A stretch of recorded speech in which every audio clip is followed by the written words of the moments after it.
comfortable. Kindly pay attention to these few house rules. 1. To access the restroom, kindly approach any of the protocol members to assist you. 2. We care about your safety, so we have health and safety personnel available to attend to you in case of need. Kindly talk to any of the protocol members for assistance. 3. In case of an emergency, do not panic. Calmly file out through the emergency exits and assemble at the emergency checkpoint. Enjoy. Ladies and gentlemen, a warm welcome to you all. Kindly take your seats and be comfortable. Kindly pay attention to these few house rules. 1. To access the restroom, kindly approach any of the protocol members to assist you. 2. We care about your safety, so we have health and safety personnel available to attend to you in case of need. Kindly talk to any of the protocol members for assistance. 3. In case of an emergency, do not panic. Calmly file out through the emergency exits and assemble at the emergency checkpoint. Enjoy. Ladies and gentlemen, a warm welcome to you all. Kindly take your seats and be comfortable. Kindly pay attention to these few house rules. 1. To access the restroom, kindly approach any of the protocol members to assist you. 2. We care about your safety, so we have health and safety personnel available to attend to you in case of need. Kindly talk to any of the protocol members for assistance. 3. In case of an emergency, do not panic. Calmly file out through the emergency exits and assemble at the emergency checkpoint. Enjoy. Ladies and gentlemen, a warm welcome to you all. Kindly take your seats and be comfortable. Kindly pay attention to these few house rules. 1. To access the restroom, kindly approach any of the protocol members to assist you. 2. We care about your safety, so we have health and safety personnel available to attend to you in case of need. Kindly talk to any of the protocol members for assistance. 3. In case of an emergency, do not panic. Calmly file out through the emergency exits and assemble at the emergency checkpoint. Enjoy. Ladies and gentlemen, a warm welcome to you all. Kindly take your seats and be comfortable.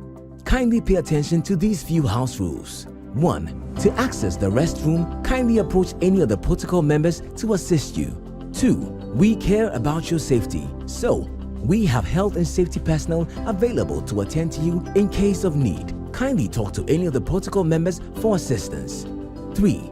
In case of an emergency, do not panic. Calmly file out through the emergency exits and assemble at the emergency checkpoint. Enjoy. Ladies and gentlemen, a warm welcome to you all. Kindly take your seats and be comfortable. Kindly pay attention to these few house rules. 1. To access the restroom, kindly approach any of the protocol members to assist you. 2. We care about your safety, so we have health and safety personnel available to attend to you in case of need. Kindly talk to any of the protocol members for assistance. 3. In case of an emergency, do not panic. Calmly file out through the emergency exits and assemble at the emergency checkpoint. Enjoy. Ladies and gentlemen, a warm welcome to you all. Kindly take your seats and be comfortable. Kindly pay attention to these few house rules. 1. To access the restroom, kindly approach any of the protocol members to assist you. 2. We care about your safety, so we have health and safety personnel available to attend to you in case of need. Kindly talk to any of the protocol members for assistance. 3. In case of an emergency, do not panic. Calmly file out through the emergency exits and assemble at the emergency checkpoint. Enjoy. Ladies and gentlemen, a warm welcome to you all. Kindly take your seats and be comfortable. Kindly pay attention to these few house rules. 1. To access the restroom, kindly approach any of the protocol members to assist you. 2. We care about your safety, so we have health and safety personnel available to attend to you in case of need. Kindly talk to any of the protocol members for assistance. 3. In case of an emergency, do not panic. Calmly file out through the emergency exits and assemble at the emergency checkpoint. Enjoy. Ladies and gentlemen, a warm welcome to you all. Kindly take your seats and be comfortable. Kindly pay attention to these few house rules. 1. To access the restroom, kindly approach any of the protocol members to assist you. 2. We care about your safety, so we have health and safety personnel available to attend to you in case of need. kindly talk to any of the protocol members for assistance. 3. In case of an emergency, do not panic. Calmly file out through the emergency exits and assemble at the emergency checkpoint. Enjoy. Ladies and gentlemen, a warm welcome to you all. Kindly take your seats and be comfortable. Kindly pay attention to these few house rules. 1. To access the restroom, kindly approach any of the protocol members to assist you. 2. We care about your safety, so we have health and safety personnel available to attend to you in case of need. Kindly talk to any of the protocol members for assistance. 3. In case of an emergency, do not panic. Calmly file out through the emergency exits and assemble at the emergency checkpoint. Enjoy. Ladies and gentlemen, a warm welcome to you all. Kindly take your seats and be comfortable. Kindly pay attention to these few house rules. 1. To access the restroom, kindly approach any of the protocol members to assist you. 2. We care about your safety, so we have health and safety personnel available to attend to you in case of need. Kindly talk to any of the protocol members for assistance. 3. In case of an emergency, do not panic. Calmly file out through the emergency exits and assemble at the emergency checkpoint. Enjoy. Ladies and gentlemen, a warm welcome to you all. Kindly take your seats and be comfortable. Kindly pay attention to these few house rules. 1. To access the restroom, kindly approach any of the protocol members to assist you. 2. We care about your safety, so we have health and safety personnel available to attend to you in case of need. Kindly talk to any of the protocol members for assistance. 3. In case of an emergency, do not panic. Calmly file out through the emergency exits and assemble at the emergency checkpoint. Enjoy. Ladies and gentlemen, a warm welcome to you all. Kindly take your seats and be comfortable. Kindly pay attention to these few house rules. 1. To access the restroom, kindly approach any of the protocol members to assist you. 2. We care about your safety, so we have health and safety personnel available to attend to you in case of need. Kindly talk to any of the protocol members for assistance. 3. In case of an emergency, do not panic. Calmly file out through the emergency exits and assemble at the emergency checkpoint. Enjoy. Ladies and gentlemen, a warm welcome to you all. Kindly take your seats and be comfortable. Kindly pay attention to these few house rules. 1. To access the restroom, kindly approach any of the protocol members to assist you. 2.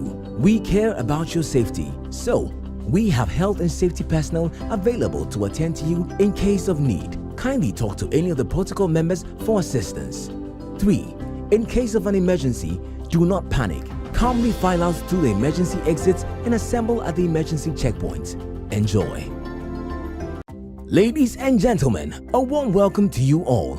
Kindly take your seats and be comfortable.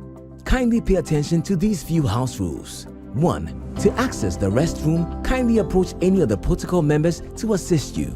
2. We care about your safety, so we have health and safety personnel available to attend to you in case of need. Kindly talk to any of the protocol members for assistance. 3. In case of an emergency, do not panic. Calmly file out through the emergency exits and assemble at the emergency checkpoint. Enjoy. Ladies and gentlemen, a warm welcome to you all. Kindly take your seats and be comfortable. Kindly pay attention to these few house rules. 1. To access the restroom, kindly approach any of the protocol members to assist you. 2. We care about your safety, so we have health and safety personnel available to attend to you in case of need. Kindly talk to any of the protocol members for assistance. 3. In case of an emergency, do not panic. Calmly file out through the emergency exits and assemble at the emergency checkpoint. Enjoy. Ladies and gentlemen, a warm welcome to you all. Kindly take your seats and be comfortable. Kindly pay attention to these few house rules. 1. To access the restroom, kindly approach any of the protocol members to assist you. 2. We care about your safety, so we have health and safety personnel available to attend to you in case of need. Kindly talk to any of the protocol members for assistance. 3. In case of an emergency, do not panic. Calmly file out through the emergency exits and assemble at the emergency checkpoint. Enjoy. Ladies and gentlemen, a warm welcome to you all. Kindly take your seats and be comfortable. kindly pay attention to these few house rules. 1. To access the restroom, kindly approach any of the protocol members to assist you. 2. We care about your safety, so we have health and safety personnel available to attend to you in case of need. Kindly talk to any of the protocol members for assistance. 3. In case of an emergency, do not panic. Calmly file out through the emergency exits and assemble at the emergency checkpoint. Enjoy. Ladies and gentlemen, a warm welcome to you all. Kindly take your seats and be comfortable. Kindly pay attention to these few house rules. 1. To access the restroom, kindly approach any of the protocol members to assist you. 2. We care about your safety, so we have health and safety personnel available to attend to you in case of need. Kindly talk to any of the protocol members for assistance. 3. In case of an emergency, do not panic. Calmly file out through the emergency exits and assemble at the emergency checkpoint. Enjoy. Ladies and gentlemen, a warm welcome to you all. Kindly take your seats and be comfortable. Kindly pay attention to these few house rules. 1. To access the restroom, kindly approach any of the protocol members to assist you. 2. We care about your safety, so we have health and safety personnel available to attend to you in case of need. Kindly talk to any of the protocol members for assistance. 3. In case of an emergency, do not panic. Calmly file out through the emergency exits and assemble at the emergency checkpoint. Enjoy. Ladies and gentlemen, a warm welcome to you all. Kindly take your seats and be comfortable. Kindly pay attention to these few house rules. 1. To access the restroom, kindly approach any of the protocol members to assist you. 2. We care about your safety, so we have health and safety personnel available to attend to you in case of need. Kindly talk to any of the protocol members for assistance. 3. In case of an emergency, do not panic. Calmly file out through the emergency exits and assemble at the emergency checkpoint. Enjoy. Ladies and gentlemen,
gentlemen, a warm welcome to you all. Kindly take your seats and be comfortable.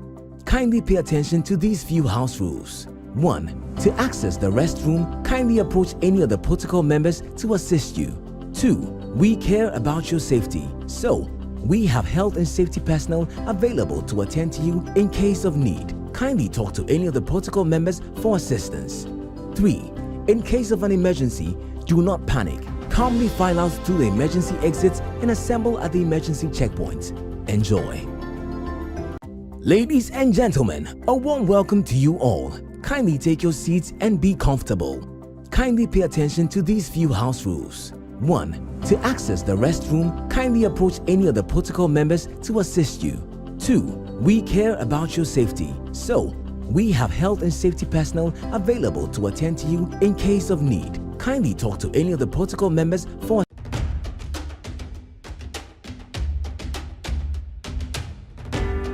I'm honored to address you in this maiden 3-hour Africa Summit, an event that has brought together leaders, policymakers, regulators, innovators, change makers across Africa providing an essential platform for fostering collaboration, driving innovation, and building momentum to transform our continent. Accra is the ideal venue for these critical discussions as Ghana continues to demonstrate an exemplary commitment to driving technological progress and meaningful investment and engagement. I want to thank all of you very much for the opportunity to share with you what our heads of states have instructed me to do, which is to implement the protocol on digital trade, to create opportunities for millions and millions and millions of young Africans, to place small medium enterprises at the center of Africa's economy, and to catapult our continent to global competitiveness. We have the power to transform not just our economies, but the world.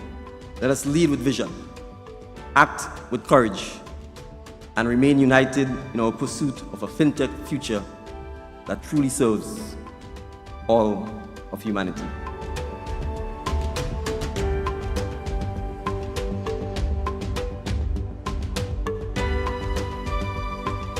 I believe that together we can shape an Africa that not only thrives in the digital age, but also serves as a shining example to the world of inclusive and sustainable development.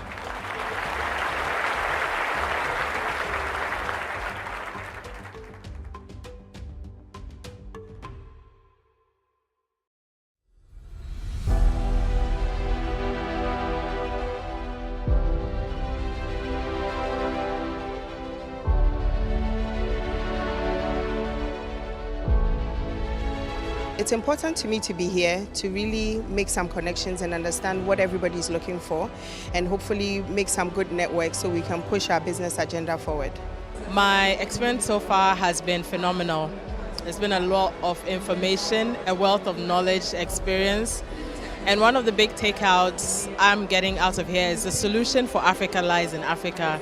It's really about how we collaborate, how we innovate, how we leverage each other's strengths from various portions, whether you're from a bank, from a telco, or from a regulator perspective, and harness all of that to provide solutions for Africa's people. It's been great. I had the opportunity to meet with some of the great people in the tech industry, and we have some fintech companies using the great technologies like the AI, the blockchain, and other machines to see the infusion and how to solve most of these problems. I find it very interesting because I'm always very excited about Africa and all the, everything that's happening and the activities in terms of ensuring that we're creating an inclusive community for everyone that's here.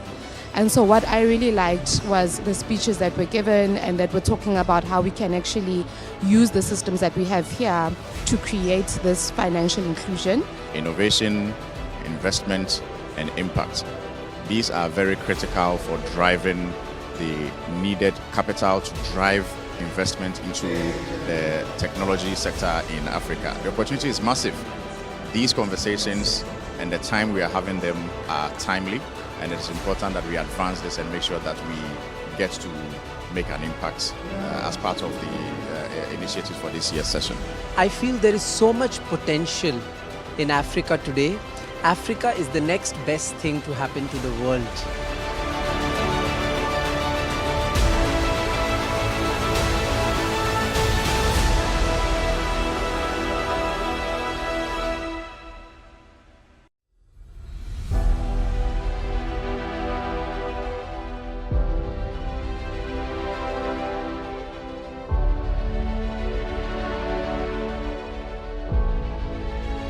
It's important to me to be here to really make some connections and understand what everybody's looking for and hopefully make some good networks so we can push our business agenda forward.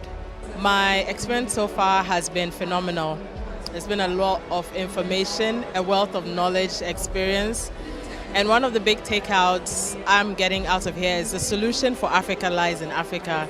It's really about how we collaborate, how we innovate, how we leverage each other's strengths from various portions, whether you're from a bank, from a telco, or from a regulator perspective, and harness all of that to provide solutions for Africa's people. It's been great. I had the opportunity to meet with some of the great people in the tech industry, and we have some fintech companies using the great technologies like the AI, the blockchain, and other machines to see the infusion and how to solve most of this problem. I find it very interesting because I'm always very excited about Africa and all the, everything that's happening and the activities in terms of ensuring that we're creating an inclusive community for everyone that's here.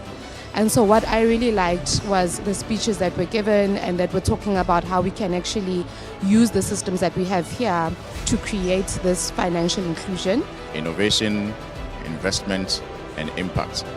These are very critical for driving the needed capital to drive investment into the technology sector in Africa. The opportunity is massive.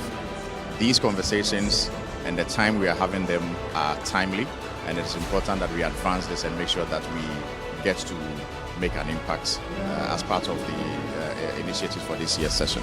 I feel there is so much.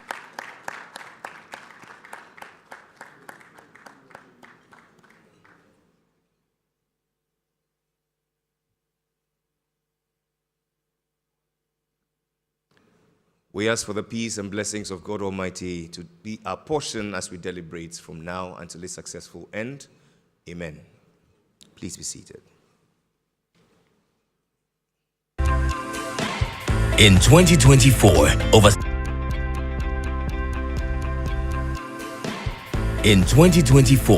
7,500 stakeholders gathered in Accra to ignite Africa's digital future. Today, 3i Africa returns as a focused policy forum under the theme One Africa, One Market, a strategic gathering intended to drive innovation, investment, and impact for a connected future. Welcome to 3i Africa Policy Forum 2025. With some good news, shall we?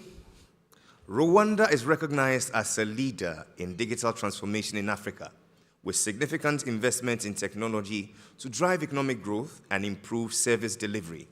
Take, for example, the building of the Kigali Innovation City, a tech hub aiming to be Africa's next big startup ecosystem. But let's talk about South Africa. It is leading the continent in AI and fintech, the government and e-government and skills development with startups like Jumo and Yoko, shaping the future of digital payments. Kenya is a beautiful story, pioneering M-Pesa, the world's most successful mobile money platform, transforming digital banking and propelling her to a top-tier performer on the GSMA's Digital Africa Index.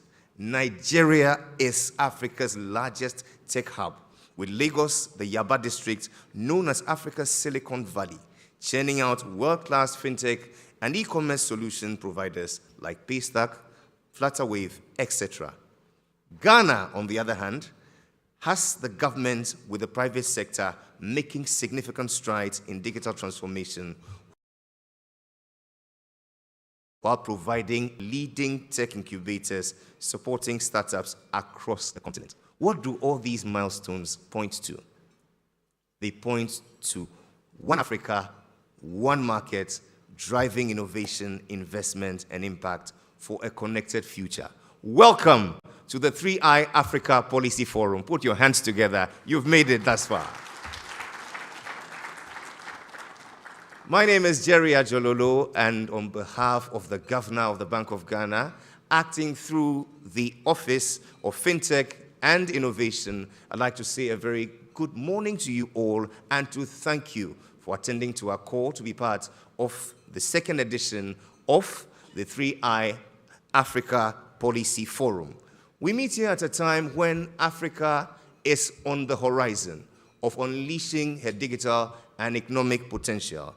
Amongst us are great resources who will be helping us to explore this vital theme, which for me is both foundational and at the same time critical to the pursuit of our continent, encapsulating our ambition of becoming one single market. In the course of today's program, we shall have introductory remarks from the Governor, which will culminate in a keynote and thereafter a presentation which will lead us to our first panel for today. Thereafter, we shall break for coffee and tea, and we'll be back to conclude with two fascinating panel discussions. We're live on Facebook, and so for all those who are here, you might want to tell your friends to plug in and enjoy this rich conversation we're going to have on One Africa, One Market, driving innovation, investment, and impact for a connected future. Here to set the tone for today's engagement is the Governor of the Bank of Ghana. Would you please make welcome Dr. Johnson Esiama.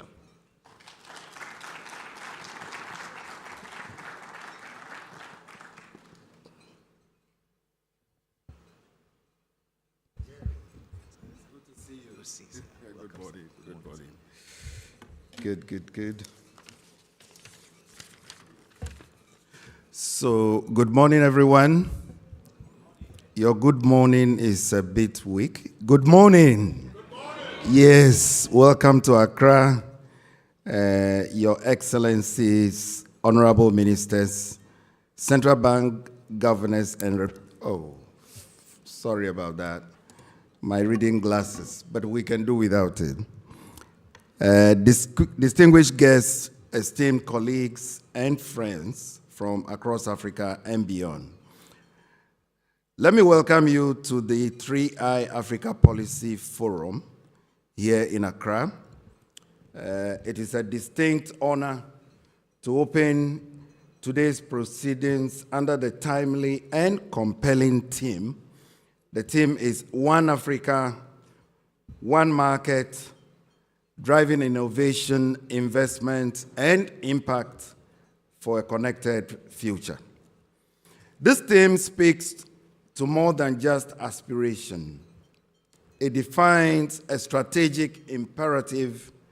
It calls us to envision Africa not as a patchwork of disconnected economies, but as a single dynamic economic bloc that is powered by innovation, that is enabled by investment, and committed to inclusive and sustainable development. Realizing this vision, ladies and gentlemen, requires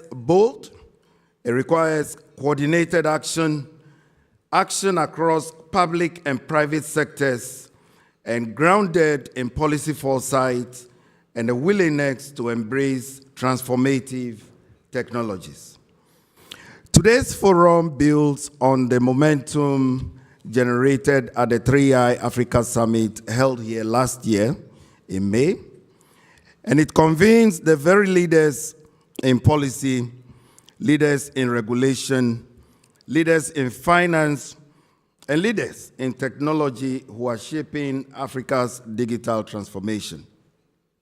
Our purpose is not merely to reflect on that summit's outcomes, but to translate them into clear, executable strategies. The focus is implementation, and that is scaling fintechs, digital assets, and cross-border payment solutions to deepen financial inclusion and intra-African trade in alignment with the AfTA. Across the continent, the signs of progress are encouraging. Fintech is breaching access gaps, particularly for underserved and remote communities. Cross-border digital payments are gaining traction, promising to ease trade frictions and accelerate regional commerce. Regulatory sandboxes and innovation hubs are taking root, offering safe environments to test new technologies within the realities of our African context. These gains, ladies and gentlemen, are being reinforced by modern regulatory approaches, by pilot programs, by innovation offices, and digital public infrastructure frameworks that are all designed to promote inclusive finance, enhance SME participation, and unleash the creativity of Africa's youth and entrepreneurs. But as promising as these national initiatives are, they are not enough. And to fully realize the vision of One Africa, One Market, we must scale our efforts through continental coordination. This means, ladies and gentlemen, harmonizing regulatory frameworks, fostering interoperability across financial infrastructures, and building trust and transparency across jurisdictions. And I must emphasize that no single institution, no matter how well resourced, can drive this transformation alone. This forum, therefore, represents a unique opportunity to build this shared momentum. The sessions ahead will address key levers for driving Africa's digital financial integration. And let me specify a few. For example, attracting sustainable investment into fintech and digital finance.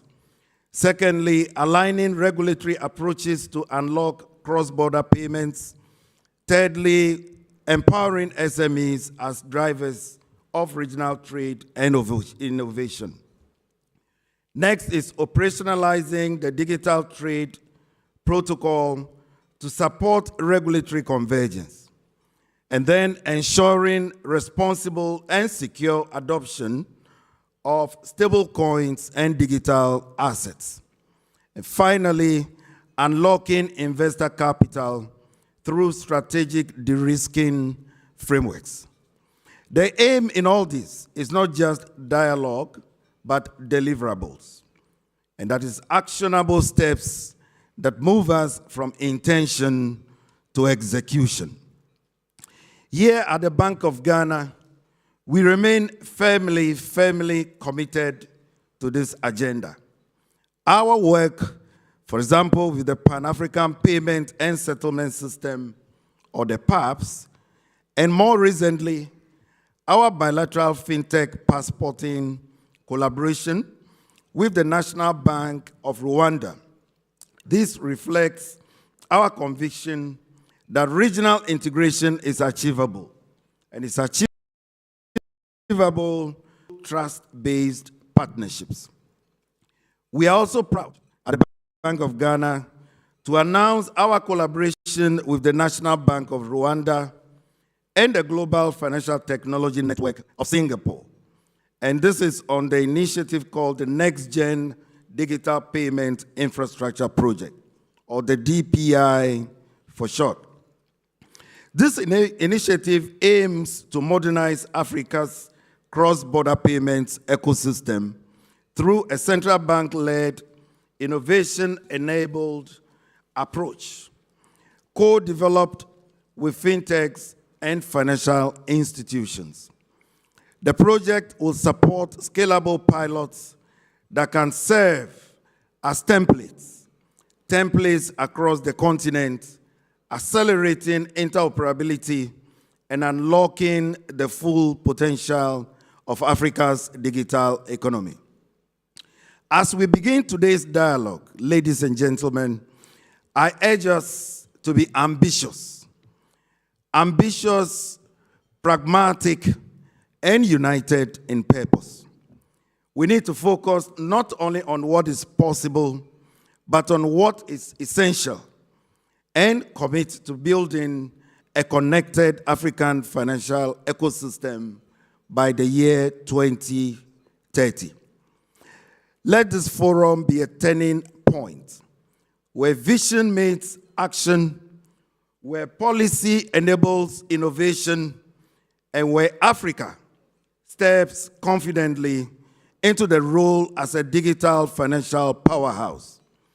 I want to thank you once again for joining us in Accra, and I look forward to the rich discussions, the impactful partnerships, and the concrete outcomes that will emerge from our time together. I thank you for your attention.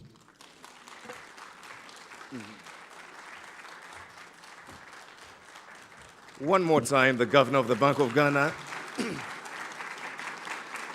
We thank you for that warm note of welcome, calling us to ambition, pragmatism, and unity of purpose. If I heard you clearly, Honorable Governor, during your acceptance speech at the Jubilee House, you promised, amongst other things, concerning fostering innovation and payment ecosystems, to, amongst many others, continue to support initiatives that expand access to financial services, leveraging fintech and mobile banking solutions to broaden the scope, access, and opportunities, especially in underserved communities. Your presence here and your remarks certainly lend credence to that. Please, a round of applause. And so I feel the room is a little cold. Am I the only one? Are you okay? You don't seem okay. Let's warm up a little bit. Please rise with me, everybody, please. Let's do something to warm up a little bit. If you have your phones here, please turn your phones on. We've designed a very unique app for today. It's a black box with a hole in the middle. It's your camera, please. Just turn it on yourself. And I want us to commit to doing something unique at this platform, on this platform. Are we ready? So please capture yourself in a video and say these after me. Are we ready? I promise to network with at least 10 new people and to collect enough business cards to build an army to unlock Africa's digital innovation. I pledge to ask at least one smart question during the Q&A session and to pretend I knew the answer all along. I vow to use this forum's Wi-Fi to connect with fellow attendees and not to generate AI responses to assignments from my boss. I promise to eat all the free food, drink all the coffee, and still manage to stay awake during every presentation. Finally, I vow to add value to this forum because the future of Africa's connected future lies with me. Put your hands together for yourselves and please be seated.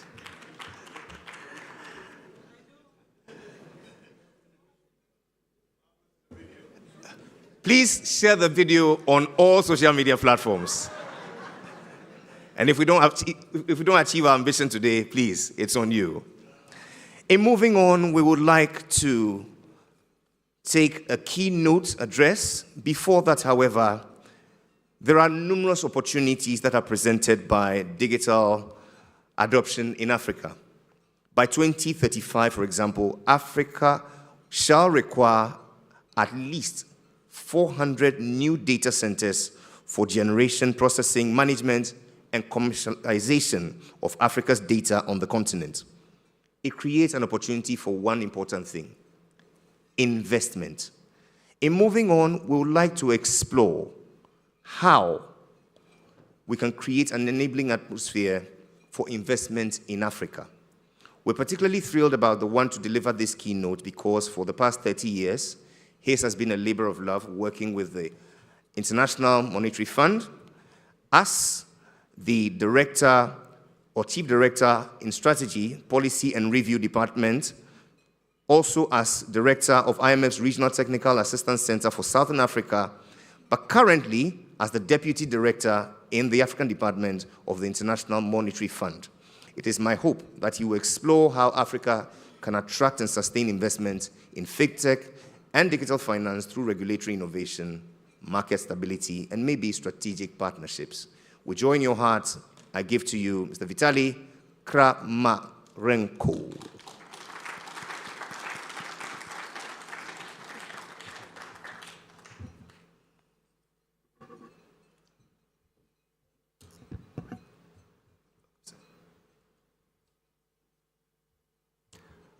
It's so nice to make this presentation after the warm up, and I think the spirits are really up here in the audience, and people are smiling. It's a great atmosphere, and thanks a lot for the invitation.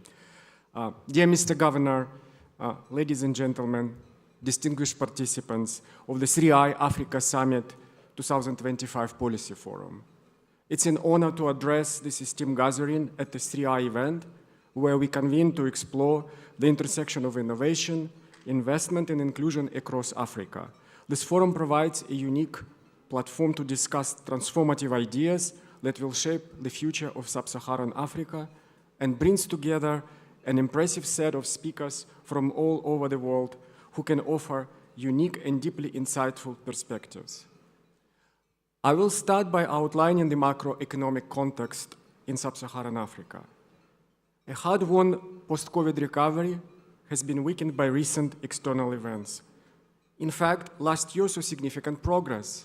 Growth picked up to 4%, and macroeconomic imbalances narrowed, including a deceleration in inflation on average to 4.5%, and the stabilization of public debt below 60% of GDP on average on the continent.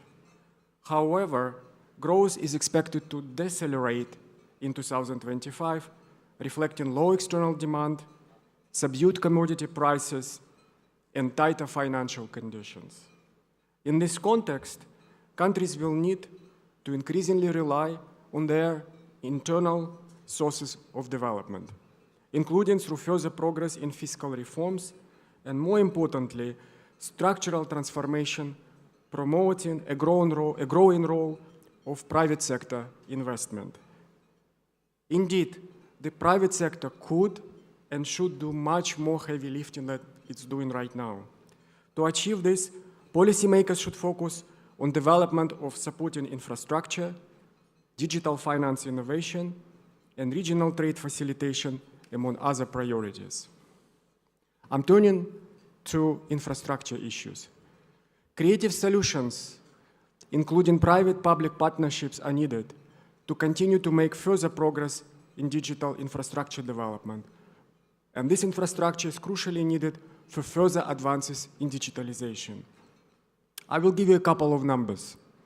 Only half of the population in sub-Saharan Africa has access to electricity, and it's essential to increase electricity access. The internet penetration is estimated at about 33% in sub-Saharan Africa, and again here, more progress is needed. In terms of mobile money and mobile penetration, the numbers are much stronger. The aggregate penetration of cellular subscription has increased rapidly since 2000, reaching about 80 subscriptions per 100 people in sub-Saharan Africa. It's much higher than the low-income average of 60 subscriptions, according to the World Bank. Also, despite falling behind other countries in traditional access to finance, proxied by the number of commercial bank accounts per adult, the region is ahead in mobile financial access, like usage of mobile money accounts. But again, despite making huge progress in mobile penetration, more could be done as well. Turning to digital innovation. Digital innovation in the financial sector is a multifaceted process. Our recent research and capacity development efforts focused on digital payments as a gateway to financial innovation and leapfrogging legacy systems. We created a network of sub-Saharan central banks on digital payments, and we work closely with this network. We conducted a survey of sub-Saharan central banks that produced 3 important messages. First, financial inclusion and lower transaction costs, in particular for remittances and trade, are the key motivating factors for rapid progress in digital payments, according to policymakers in sub-Saharan Africa. Second, the role of private sector solutions is crucial in the context of robust regulation. And third, implementation of central bank digital currencies requires further exploration and research. Drawing on international experience in our interactions with central banks, we are also about to publish a comprehensive paper on digital payments innovations in sub-Saharan Africa. It explores the dynamic landscape of digital payments, focusing on central bank digital currencies, fast payment systems, private mobile money, and crypto assets. It highlights the transformative potential of digital innovations while emphasizing the need for strategic planning and robust regulatory frameworks. Given the region's unique challenges, the paper highlights the importance of establishing robust infrastructure, training personnel, promoting digital payment literacy, in developing interoperability. Governments can play an important role in providing essential payment infrastructure and sound policy frameworks to mitigate risks, build resilience, and harness the benefits of digital payments. Now I'm turning to trade. Trade integration is a major potential source of growth on the continent, and it can be facilitated by digital financial development, especially with respect to cross-border transactions. We published a paper about trade integration in Africa. It estimates that by reducing tariffs and non-tariff barriers, along with enhancing trade infrastructure, financial development, and cross-border payment frameworks, intra-African trade could see a substantial growth. For example, a 90% reduction in tariffs and a 50% cut in non-tariff measures, if accompanied by all these complementary measures that I just mentioned, could increase trade flow between African countries by 53%, and with the rest of the world by 15%, and raise real GDP per capita permanently by more than 10%, potentially lifting 30 to 50 million people out of extreme poverty. This is the impact of promoting regional integration, and of course the cross-border payments could play a huge role in lifting so many people out of extreme poverty. Today's session on cross-border payments in interoperability under Pillar 1, SME trade enhancement and investment connectivity under Pillar 2, and public infrastructure in digital assets under Pillar 3 present an excellent opportunity for brainstorming about interconnected topics of building the necessary public infrastructure, fostering interoperable digital innovations, harmonizing digital payment regulations, facilitating regional trade, improving the business climate, and promoting access of SME to finance through digital innovation. As we engage in discussions over the course of this forum, it is imperative that we focus on collaboration across sectors and borders. The challenges and opportunities require a coordinated approach from central banks, financial institutions, policymakers, and the private sector. Together, we can create an environment that fosters innovation while safeguarding economic resilience and stability. And in this context, let me return to my initial message about the importance for the private sector to do more heavy lifting. One Africa, one market is the ultimate solution to maximize the benefits of the private sector-led development. Let me also indicate that the IMF will continue to support sub-Saharan African countries to drive innovation, investment, and impact for a connected future in the context of a stable macroeconomic environment. Thank you for your dedication and commitment to this cause. I look forward to the fruitful exchanges and insights that will emerge from our collective efforts at the 3I Africa Policy Forum. Thank you very much.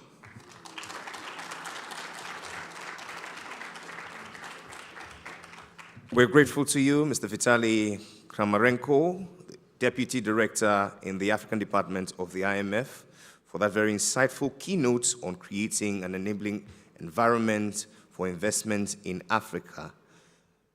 He leaves us with a consideration concerning interoperability, regulatory alignment to support cross-border payments, for which reason we're joined by the GSMA, a global organization unifying the mobile ecosystem to discover, develop, and deliver innovation foundational to positive business environments and societal change. Here to make a presentation to feed into Mr. Vitali's keynote is the GSMA Senior Regulatory Specialist for Mobile Money. He will be walking us through connecting Africa, cross-border payments, and the power of policy alignment. Would you please make welcome Mr. Karim Dia.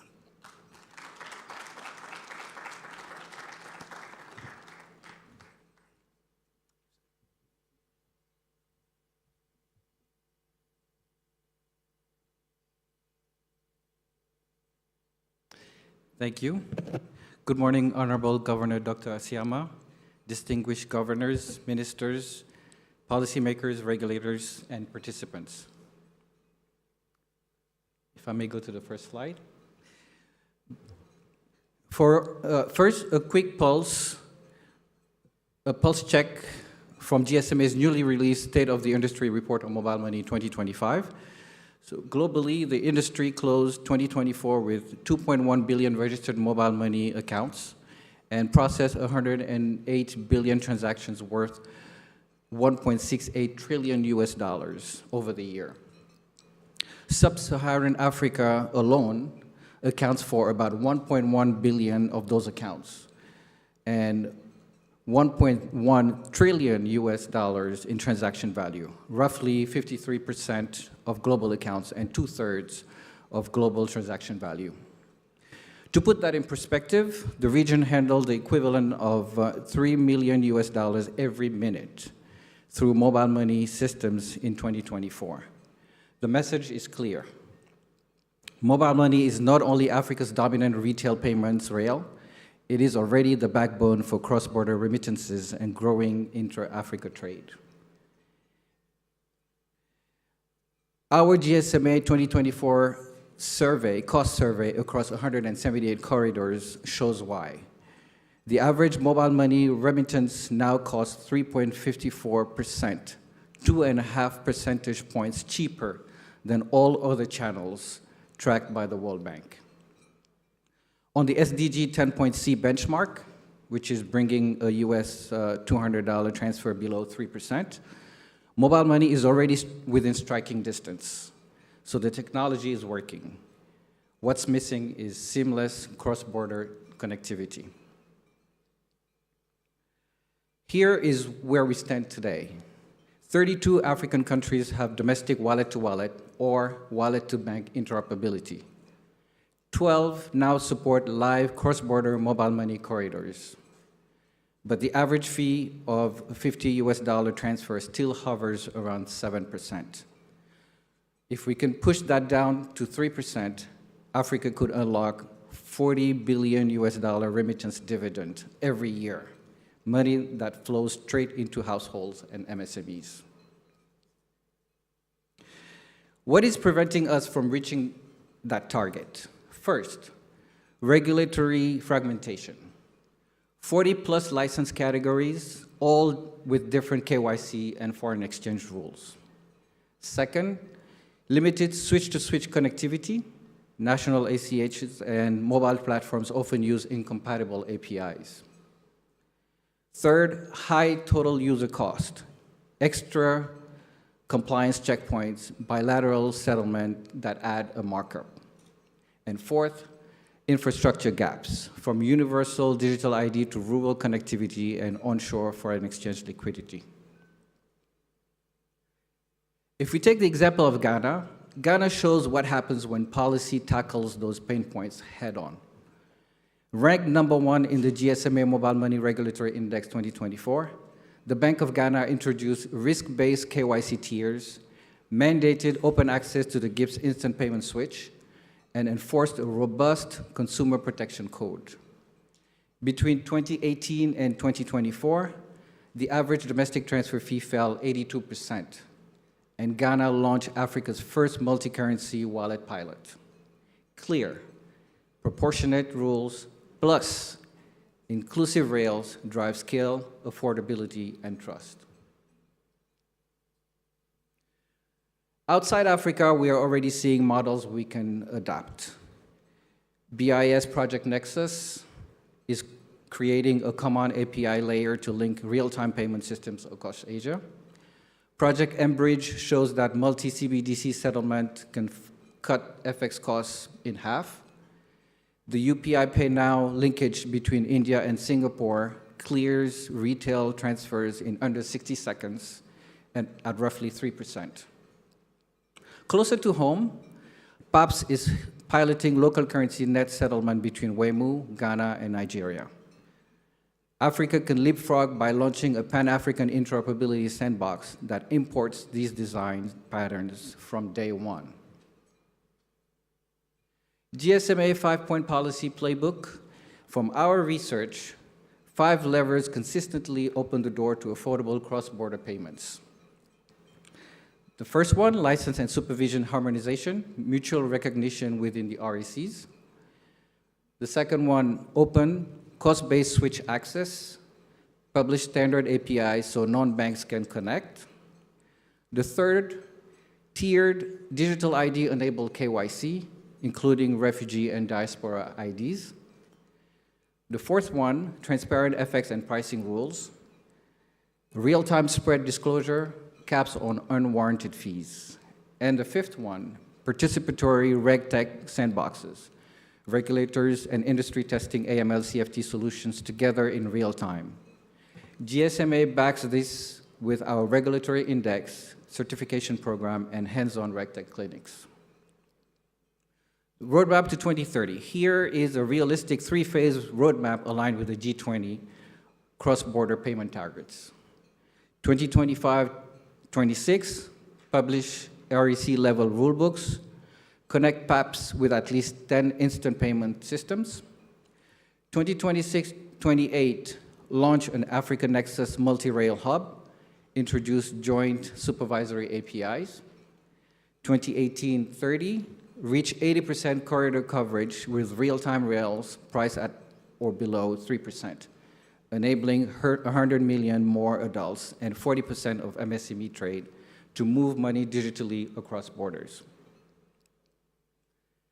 Call to action for multilaterals and regulators. To get there, we need catalytic support. IMF, co-chair a working group on FX and capital control harmonization under the AFCFTA. World Bank, expand PSD4 funding to connect 10 payment switches directly to PAPS. BIS hosts the Africa Interoperability Sandbox, leveraging Project Nexus, Enbridge, and Dunbar. African central banks and providers share harmonized corridor data so regulations stay evidence-based and proportionate. Together, we can slash FX spreads to a third and give 100 million more Africans low-cost cross-border access by 2027. So, seed questions for Q&A. To start our dialogue, let me leave 3 quick questions on the table. The first one, which corridor could become Africa's first multi-country Nexus-style payment hub? The second question, how do we balance open switch access with settlement risk safeguards? And the third one, what incentives, carrots or sticks, will persuade providers to contribute data to a Pan-African sandbox? Thank you for your attention. You can download the State of an Industry Report 2025 and the Mobile Money Regulatory Index from the gsma.com website. Thank you.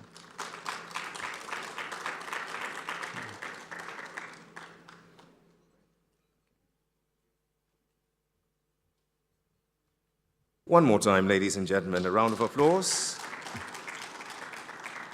We thank you very much, Mr. Karim Dia, GSMA Senior Regulatory Specialist for Mobile Money. And for those 3 questions you've bequeathed to us, well, let me invite the following to please take their place and answer those hard questions. Please welcome the moderator, Matteo Rizzi, founder, Time Pledge. A round of applause as he comes on stage. Joining Matteo is the Senior Principal and Manager, Financial Innovation, National Bank of Rwanda, Ms. Ingrid Siyuzuzo.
of this forum, the 3I Africa Policy Forum.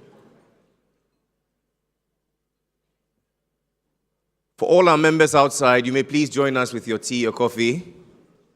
It is tax exempt.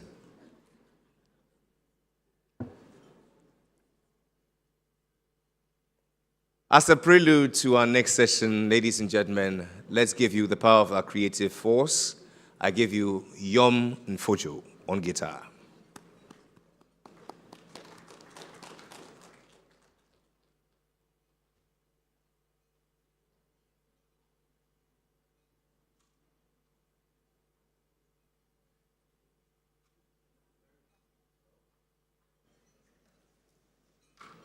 Hi. A very good afternoon to you, ladies and gentlemen. My name is Yom Nfojo. I will be sharing some poetry with you, and I'm very, very pleased to be here.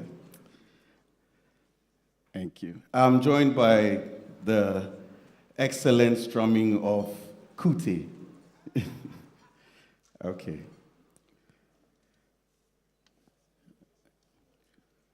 From the shuffle of busy feet along the Osu RE in Ghana's Accra, to the timeless tick-tock of Cape Town's big clock, within the fast-paced high stakes of Lagos city center, till we enter the high-rise of Johannesburg. Between the nooks and crannies, alleys of Silicon Valley, all over the continent from Gobi to Nairobi, nations are being built or strengthen their standings, standing in the knowledge of a digital upheaval.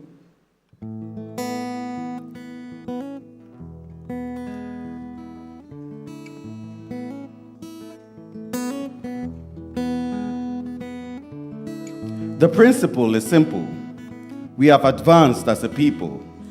We held on to the reins and steered ourselves through a self-sustaining revolution till we find ourselves custodians, heralds of an era of digital solutions. It must be stated, if it's not already known, that the underlying factor, the main actor to which Africa has grown, rests on the shoulders of our own innovation. In Africa's glow where markets hum, fintech speaks in clicks, not drums. Africa they shine, markets they buzz. The art of trade is redefined. Mobile wallets, cashless minds, no more queues in crowded halls. Now payments dance through protocol calls. It be clicks and apps they get things done. You go fit send Momo just like a breeze. No long talk, no need to please. From Marrakesh to Mogadishu, from Monrovia to Maputo side, it be tech where now they guide. From bustling streets to northern skies, innovation starts to digitize. In the heart of gold where cocoa flows, a digital rhythm slowly grows. Through artful code and mobile streams, Africa dreams and fintech dreams. From Dar es Salaam's pulse to Ouagadougou's call, money moves without a stall. Between conglomerates and among your mates, we are immersed in a dance of commerce at honest race. We look neither east nor west. Africa looks within, for this is where our progress rests.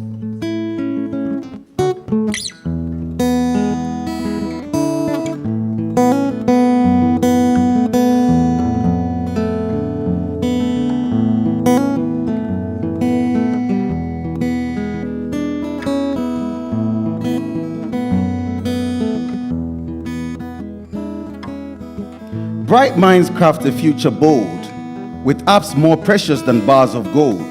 QR codes, soft loans on screen, tech that serves the in-between. In local tongues the systems speak, supporting strong, empowering weak. A land once bound by paper chains now moves with code through broadband lanes. Silicon minds and savvy youth, chasing speed, efficiency, truth. The song of Africa surely will be sung, with wallets wide on data's lungs. We trade, we save, we lift, we build. A cashless hope, a dream fulfilled. Sharp minds, they code like fire. Then they build tools where all men admire. Then beef up security to weed out impurities. With pins and prints, we pin down impunity. Two-factor verification, public education. Fintech in Africa stands for every vocation. From market stops to cultivators of crops, you don't need bank to open shop. Not be only big man we got choice. No need to shout at the top of your voice. We the hustle, we the plan, make them easy.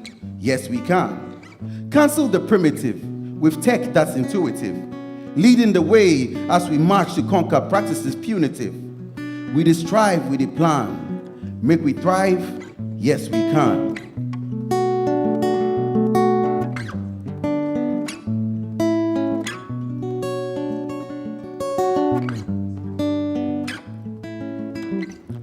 But still the road is steep and wide, with gaps in access we can't hide. The challenge calls for hands to lift, to bridge the tech and close the rift. Through shared design and digital schools, we turn the tide and change the rules. Africa can and Africa will build a future smart and still. Though gaps remain as signals fade, uneven roads that time has laid, if we teach, include, embrace, no soul is lost in fintech's race. Together rising hand in hand, a smarter, freer future planned. I stand before you brimming with confidence in the faces I see. A caucus of co-authors scripting an African future, sewing together these crafts with the precision of a surgeon's sutures. I implore you all to remain dedicated, diligent, and alert, as I leave you with the knowledge that the organizers of this event just sent me my bank alert. Long live fintech in Africa. Thank you very much. Put your hands together for the one, the only Yom in Fojo. And through digital platforms, Africa and Africans have exposed the world to their creativity, innovation, but much more than that, their ingenuity. Talk of music and the arts in general, and we're forced to reckon with. But the story gets even more exciting because, guess what? Africa's digital economy contributes significantly to our GDP. Let me give you these stats. According to the IMF, Africa's digital economy contributed specifically to our GDP 180 billion, amounting to 5.2 of the entire GDP in 2025. And is estimated by 2030 to reach over 712 billion, accounting for 8.5% of Africa's combined GDP. This leaves us with a very interesting question we need to answer. Ladies and gentlemen, how can we power all this prosperity without scaling SMEs through regional trade? And so to walk us through how we can enable African SMEs participate in regional trade through fintech, policy tools, and financing models, it's my pleasure to welcome our esteemed panel, who for 30 minutes will walk us through this very amazing conversation. Make welcome the moderator, the head public policy GFTN, Madam Radhika Singh.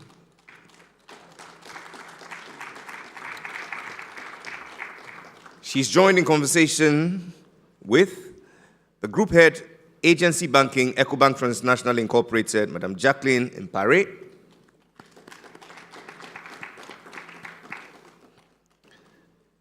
Together with the CEO of Asa Savings, Mohammed. I'll need some Arabic coffee for that. Aurangzeb. Please, a round of applause. Would you be kind to educate me? Aurangzeb, please, a round of applause. Madam Moderator, 30 minutes is yours, and then 10 minutes for the audience. Over to you. All right, thank you very much. So as our moderator has said, today we are actually having a fireside chat on unlocking SME growth in Africa. And as we all know, SMEs are the backbone of the African economies, powering job creation, facilitating innovation, and improving livelihoods. Yet many challenges persist, from access to finance, a lack of infrastructure, digital readiness for regional trade, as well as digital capability. Now, earlier today I heard solutions for Africa are found in Africa. And that's why today we are joined by two excellent leaders who are helping transform these challenges into opportunities. And we're really looking forward to hearing the stories. So to start off, I'm not going to try and introduce the two of you. I think you need to share a little bit with the audience who you are. So, Mohammed and Jacqueline, I would like to start by hearing a little bit about yourselves, your journey, a bit about your companies, but also what drives you? What makes you passionate about Africa and SMEs and financial inclusion? We'll start with you, Mohammed. Thank you. Thank you very much. Good morning. Good morning once again, ladies and gentlemen, distinguished guests from Ghana and across the continent. My name is Aurangzeb, Mohammed Aurangzeb. I'm working as the CEO of Asha Savings and Loans. Asha Savings and Loans is an entity of Asha International, and this is an international microfinance company working in grill funding MSME in Africa and Asia. Currently, we are working 13 countries, and out of 13, 8 is in Africa. 3 West Africa, 5 East Africa. We're in Ghana, Sierra Leone, Nigeria, and East Africa, we are working in Kenya, Tanzania, Uganda, Rwanda, and Zambia. We are currently serving 1.2 million MSME borrowers, predominantly women, like 98% of them are women, with a portfolio of 250 million USD. And we are only one microfinance company who is listed in the London Stock Exchange premium sector.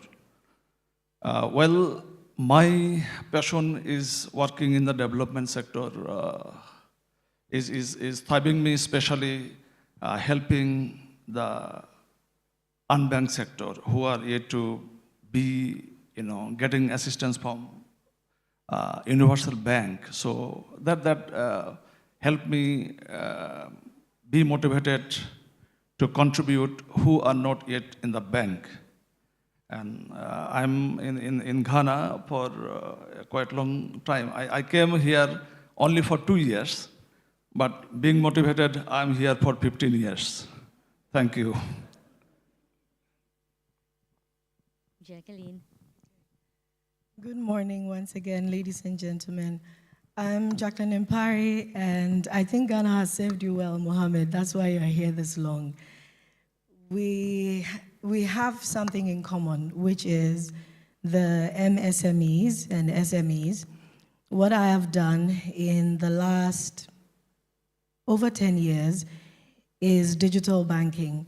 And I am a financial inclusion enthusiast, very passionate about it. And that passion, I believe, was birthed in the first MasterCard Symposium for Financial Inclusion in Turin, where we were talking about client centricity. And I have seen my career skewed towards financial inclusion, digital banking. In the last 5 years, I've led agency banking for EcoBank Group. We have 35 countries where we have operations, and we have rep offices as well. What I have focused on is to work with the team at the country level to develop agent networks. And I believe that Ingrid was talking about the fact that in Rwanda, they hadn't seen much growth in the number of people who had accounts, bank accounts, but mobile money was growing, and needed to know how we would be able to still provide banking services, but sort of curated to suit the mass market and inclusive, get everybody included. So basically, we've moved from a service channel, agency banking by definition, mobile money makes it easy. So we say it is like mobile money, but it's a bit nuanced. And today we're not doing deposits and withdrawals at EcoBank, just that.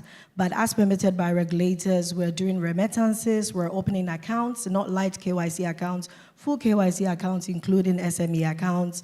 We're doing interbank transfers, we're issuing cards, both prepaid and debit cards, also as permitted by regulators. We do mobile money, we do loan origination, bank assurance. So basically, we have been able to grow it into a sales and distribution hub, just so that the traditional branches can focus on more complex interactions. So that's what I've been doing. Thanks, Jacqueline. But while you have the floor, let's continue and dig in a little bit deeper now. Both of you have institutions that are, for a loosely used, a Pan-African presence. And that said, I'm sure that each market has its own challenges, its own risks, its own opportunities, and its own nuances. Maybe you can share a little bit about how you are navigating some of these situations, and how are you looking at designing products that support the different countries that you are working with. So Jacqueline, while you have the floor. EcoBank is in 35 countries. We have presence in West Africa, Middle Africa, not so heavy in Southern Africa, and then in East Africa. And you would realize that across these areas of operation, there are different regulators. We have the UEMOA region, which in-house we call Francophone West Africa. There's the Anglophone West Africa, and we have Central, East, and Southern Africa as well. And what we've done to be able to grow the business is to make sure that we're working along the regulator. I have to be politically correct because it's BOG. So we work along with the regulators to make sure that whatever products and services that we have for the various markets are within that framework. And then we also work with stakeholders, private sector, and different groups to ensure that whatever we're curating is something that will be meeting the needs of our customers, client-centric services, basically. So I believe it's been collaboration for us with the central banks, and also having a group office with personnel that coordinate these operations. And because I sit in the group, and you have some sort of a global oversight of everything that is happening. So we're not working in silos, and I believe that has been our success story, and enabled us to be able to be compliant, enabled us to be able to have the level of adoption and uptake of our products and services across all the business segments. So we have corporate and investment banking, commercial banking, which is the SME banking, basically, and then consumer banking as well, retail banking, if you call it, yeah. So the utilization of local staff helps to make sure that it's market relevant. Absolutely, and making sure that there's a lot, the team that makes up the particular affiliate within the country. So if Ghana, if we come to Ghana, the managing director is likely to be a Ghanaian. Sometimes there are managing directors and key management personnel who have experiences in other countries as well, who go in to support and then allow the locals to be able to work. And bringing in that local content and making sure that the team is, the local people are part of the team is also very important, just to make sure that we have the right direction and providing what we're supposed to provide to the markets while we make profit, of course. Yeah, of course. Mohammed? Yeah, thank you. Yes, see, different country, different regulator, it is primarily a bit challenge, but with the time, it is also helpful. In our case, we started business in Ghana in 2007. At that time, the microfinance was not fully regulated. A regulatory environment was not there. But we started as an NGO, then the regulation developed, and we converted our business under license from central bank. And what is benefit from here? So based on experience from Ghana, we also applied deposit taking license or MFB license in Nigeria. And when we achieved the license in Ghana and we present it to CBN, Central Bank of Nigeria, it becomes a benefit that the Central Bank of Nigeria is convinced that as they have the operating license in Ghana, so Nigeria would be fine for them. So that is the success. Now we are trying it for Bank of Sierra Leone. So I was there. Last week we met the honorable government, and when I mentioned that we have already MFB license in Ghana and Nigeria, he is 25% convinced that we deserve the license. So this is our strategy. We start in one country, then based on the experience, as West African market is similar, East African market is similar. So East Africa is, the structure is a bit different than West Africa, especially the ownership. So we started from Kenya, Tanzania, then we are approaching to other countries. So this is helpful. The challenge is, different market has different issues. Sometimes it can be high inflation, sometimes it can be demonetization, sometimes it can be electricity or natural issues. But again, the neighboring countries are always similar. So we use one country's experience to operate in another countries, and that have been very helpful. Thank you. I mean, so the topic is how do we grow this, right? So Mohammed, what would have made that process a bit easier for you in the different markets? I know this is a little bit off track, but like, are we talking about harmonization of regulations? Are we talking about interconnected infrastructure? A greater support through collaboration with fintechs? How would this have been made better so we could scale and grow faster? Yes. You see, like, initially we started as a microfinance company. We understood the market. Then, as I told you that we are in MSME, so we started with micro. Then, after getting license, we have been in the small. So, in Ghana, currently we are serving 230,000 clients across the country. And at this stage, what we are doing, we are collaborating with a different fintech company to scale up our business so that we can reach more people across the country. People don't need to come to the branch to take loan. They don't need to come to the branch to pay the loans. They can take the money anywhere, sitting in their living room or in the shop. So a lot of fintech company, they have approached. We have made an agreement, and we're building up an app to operate our business across the African countries. And we're going to launch it in September, and we're very sure with this initiative, the client growth will be in triple in next 2-3 years. So it is a step-by-step approach. If you like to serve the whole country in the beginning, this might be a big challenge. So in our understanding, we need to go step by steps. But one challenge is there. You see, the fintech for trading and fintech for loan payment is two different issues. Fintech for trading is when you are paying for goods and service, mindset is different. But when the customers are paying the loan installment, the mindset is different. Yeah. You disburse in the mobile wallet, people are happy to take it. But when it comes of payment, you see yes. There is no money in the wallet.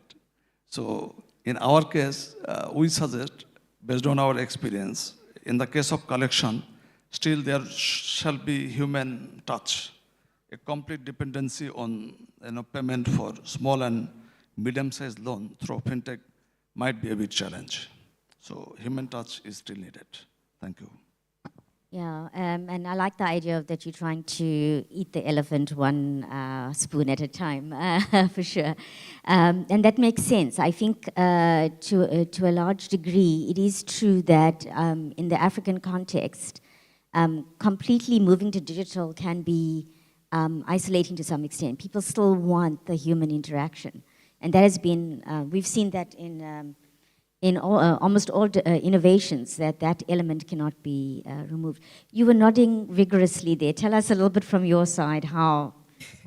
I found it quite interesting talking about giving out digital loans and still a human intervention with collections. I think we'll talk some more about that, Mohammed, later, you and I. It's true what you said about the journey to digitization and the fact that we still need some human element. And that is where I have come from, agency banking, just to sort of bridge that gap. We have an app as well. There's USSD. Mobile money set the pace for us. But with mobile money, you would realize that they have agents as well. And the agents are ambassadors of the service providers. The agents are our advocates. They are selling the conversation about having an account and all the value adds that come with the account and how it improves your livelihood. So I believe that someday soon, we will have a fully digitized economy, and we wouldn't need human intervention, but it's a journey. I think it's going to take us a while. So we have agents out there. Some service providers have contact centers. You can call in and have a chat, ask you questions. So I guess we are on the right path, I believe. I believe, actually, we're on the right path. And like you said, eating the elephant one spoon at a time, we will definitely get there to that full level of digitization one day soon.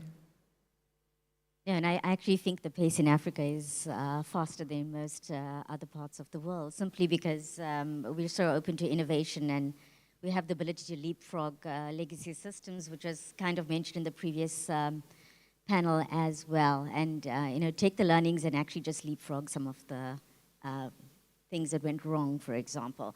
But Mohammed, earlier you were talking about some of that a big part of your market is actually almost 98% women, right?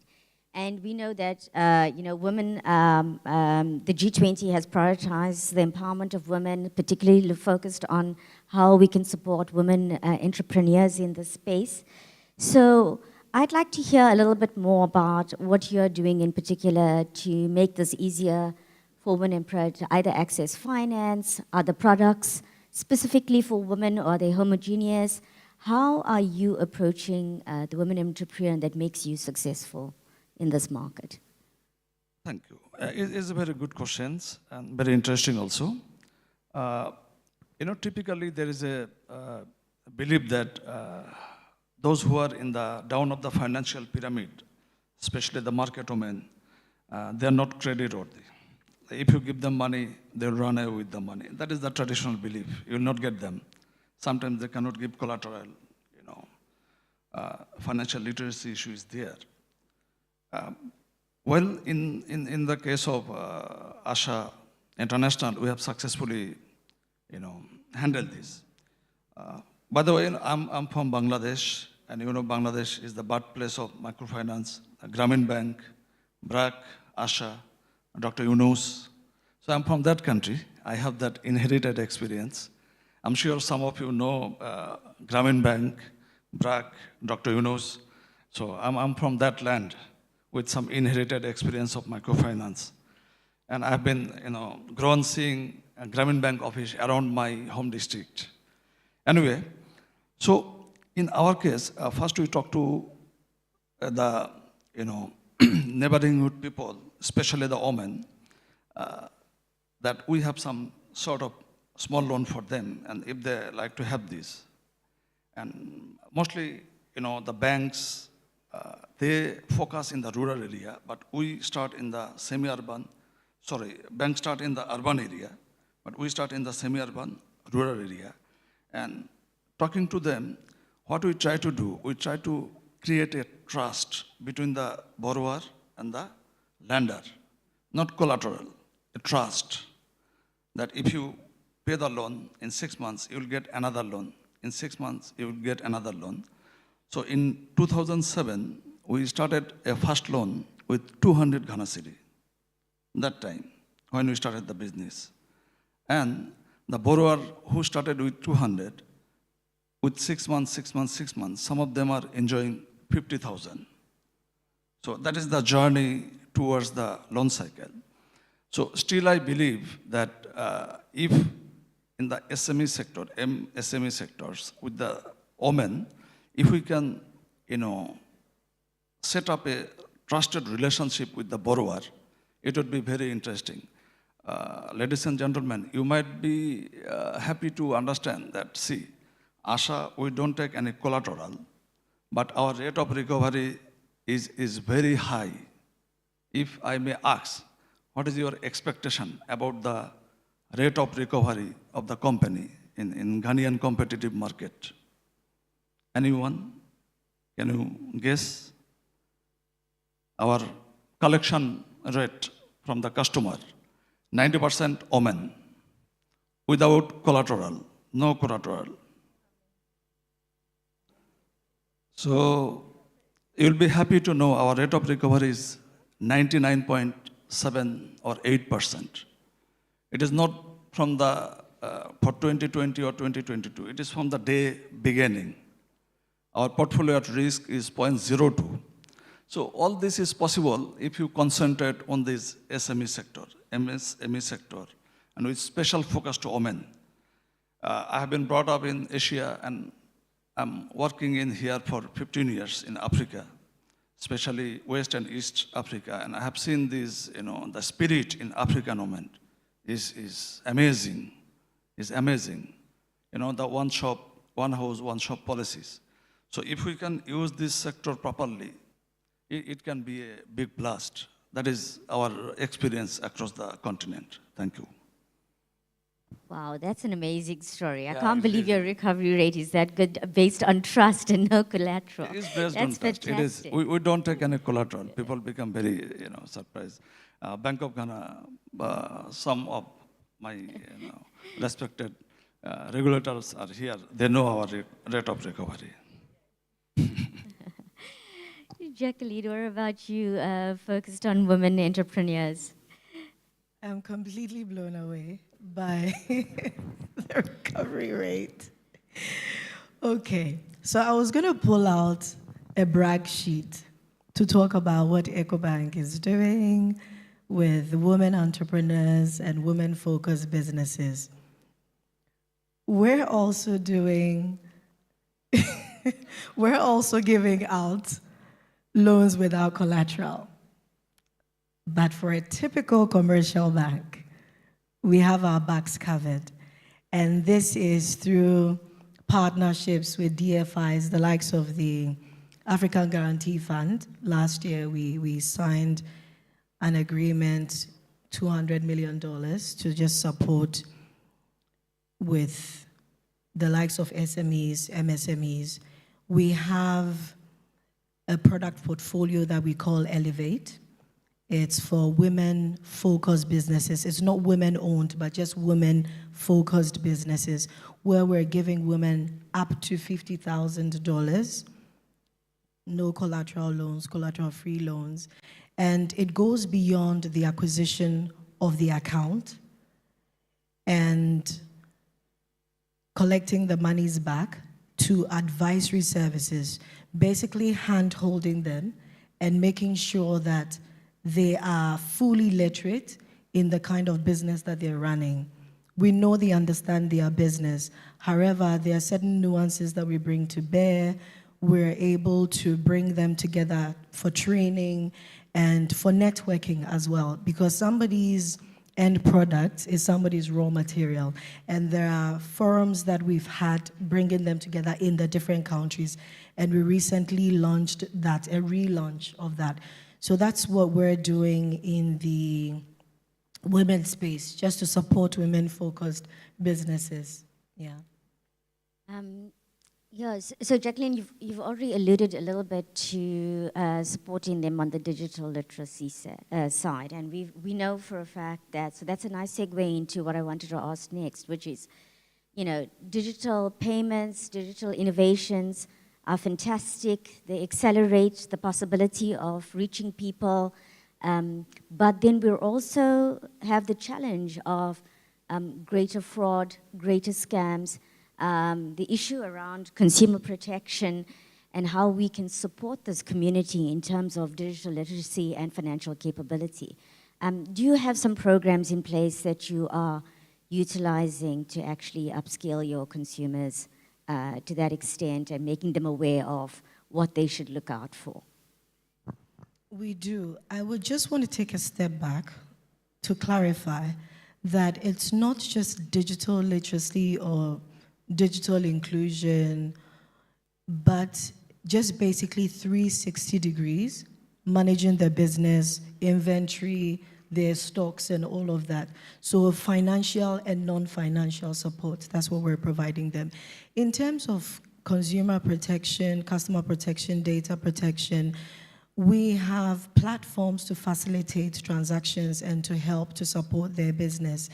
And the very basic, the start point for us is the KYC, to make sure that we have enough information on these customers and to make sure that there's a unique identifier in the system which is within the regulatory framework. And we have gone beyond just accessing to the multiple factor authentication, two-factor authentication, biometrics, facial recognition, and the mass market would tend to gravitate more towards biometrics because sometimes they tend to forget their passwords.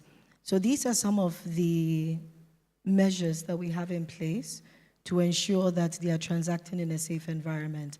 And within the SME portfolio, we also have different categories. So depending on the nature and the size of your business, we know what your capacity in terms of how tech savvy you are, and then avail the necessary platforms to facilitate whatever it is you're doing with your business and to make sure you're transacting in a very safe environment. Mohammed, on your side? Yeah, it's almost similar, but in our case, we go very down of the financial pyramid. So like even we are ready to give someone loan who cannot sign off in the application but can give a thumbprint. So we go a bit different approach, like training, awareness build up for the very down level. But when we are going for a bit mid-level, it is similar to her. Yeah. Thank you. No, I think the idea of digital identity, I think, will flourish quite a bit in Africa, simply for the very reasons that you've pointed out around, maybe forgetting the PIN or being unable to sign or write off, etc. I think that is something that we, I think in the previous panel, Kwame and his fellow panelists discussed that digital identity is going to be a core infrastructure in Africa to support particularly SMEs also in this space. Before we open up to the audience, Jacqueline, I thought you could talk a little bit about how you are engaging on the African Free Trade Agreement and supporting intra-Africa trade in this space. EcoBank, prior to a very strong partnership with the African Continental Free Trade Area Initiative, we were able to facilitate some sort of regional trade within the affiliates where we operate. Basically, bank transactions cross-border, because we have the same core banking application, and that made it relatively easy. So that sort of put us a notch ahead of the pack. And today we have this partnership, and we have a single market trade hub that we have introduced. So it's a digital marketplace, basically, where we allow suppliers and buyers, exporters, importers to interact, basically, and to facilitate cross-border trade. And we have a platform which is called Rapid Transfer. I don't know if people are familiar with Rapid Transfer, but very much like PAPS, and we have that collaboration as well. And you're actually able to send money, make payments, cross-border payments, and whoever the recipient is receives it in local currency.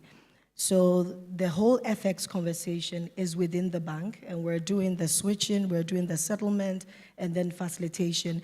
And beyond where we have operations, we have partnerships as well, fintech, mobile network operators, and some of these transactions are terminated into wallets as well. So that's what we've done. So on the digital side, and then in terms of partnership, both financial, non-financial, we're able to do that because of our presence as a Pan-African bank. No, I agree. Collaboration with other partners are essential in this space, fintechs and other service providers. Can I open it up to the floor? You've heard some of their amazing stories. They are having a massive impact in Africa already. Is there anyone who wants to ask them some burning questions or hear a bit more about anything in particular?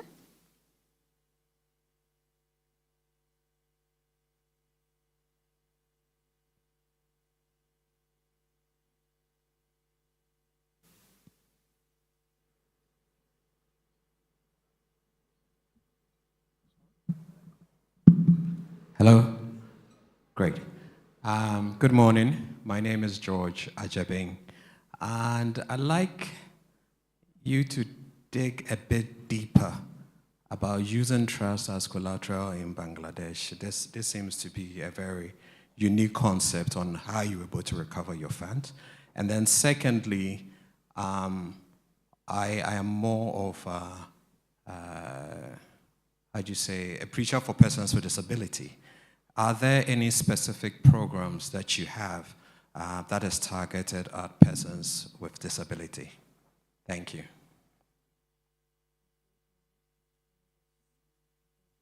We'll go with one question or some. Maybe we can get the other question as well, and then we'll try to answer. Thank you very much. My perhaps goes directly to maybe EcoBank and as a gentleman can also answer. Is it as you move monies across continents, within wallets, etc., consumers or clients are also concerned about security? What assurance can you give us, can you give consumers that our funds are safe as we do all this transfer, payments, etc.? Because that is what most of the unbanked fear of, and therefore they don't transact. What security do you have in your systems to assure customers? Thank you. Any other questions? Oh. Okay, John, maybe. We'll take the first three. Yes, it's good that you lend to ladies without collateral, but at what interest rate? Okay, so let us answer those three questions first. Mohammed, I think two of them went to you, and Jacqueline, the one on security and consumer protection goes to you. Yes, the first question, a loan without collateral and 100% repayment. It sounds crazy, but it's crazy, right? It's crazy. But you see, like, first of all, if I ask you, do you believe it is possible? If you don't believe, then the game is over. We don't need to talk. Because you don't trust it is possible. That is the first problem. You don't have confidence within yourself that if I give a loan, it will come back. So if you don't trust, you can't do it. I'm doing it because I believe it. That is the basic difference. Well, I'm coming. See, in the beginning I told that getting money in Ghana, West Africa, African continent, access to finance for the people living in the down of the financial pyramid is very difficult. Banks are not there. Even if they are there, they don't trust these market women as a creditor, the borrower. So what we do, we approach to that, those or this segment who normally don't get support from traditional bank. So when we are approaching, we are presenting ourselves as a hope to them that, see, you went to ABC, nobody respected you, but I'm here to help you. And I know you don't have collateral and you cannot give collateral, but still I like to give you loan. And when you pay, in 6 months, 8 months, or 1 year, I'll give you another loan. Then you pay that loan. You will go to next level. You can have your own shop. You can send your children to school. And you will have respect in the family because you are earning money. So we invest a lot of efforts and time to motivate our borrowers to be aligned with us with this same mental setup. And that is helping us to get the recovery. We never take a borrower to the police stations or the court. Never ever. We don't. So, it is a group loan. When someone is not paying, other people also encourage her to pay because they don't like to take a bad name for the group.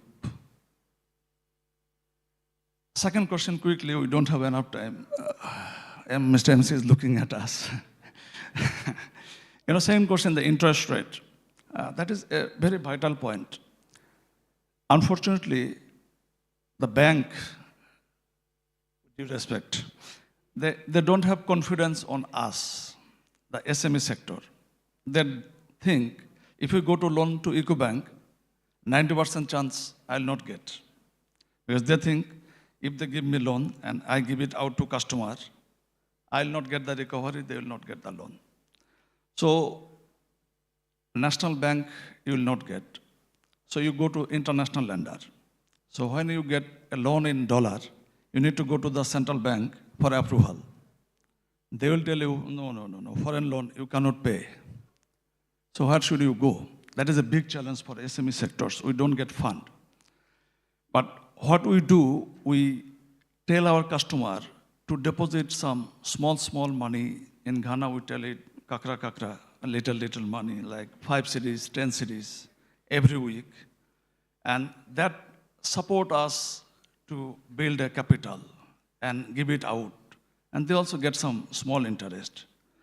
So the interest rate, it varies from 2 to 3% per month. So that is all. And if you go to banks, it is much more than us.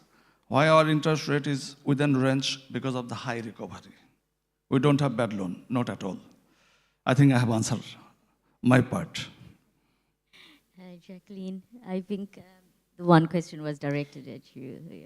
Regarding the security, I mentioned earlier that we have the multiple factor authentication, and that comes with a lot of customer education. You need to carry the customer along.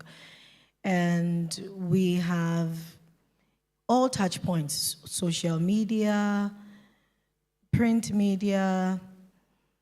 We send SMSs as well. With every SMS that we send for transactions, there's a footnote, there's something to show that you need to make sure that you're not giving your PIN out.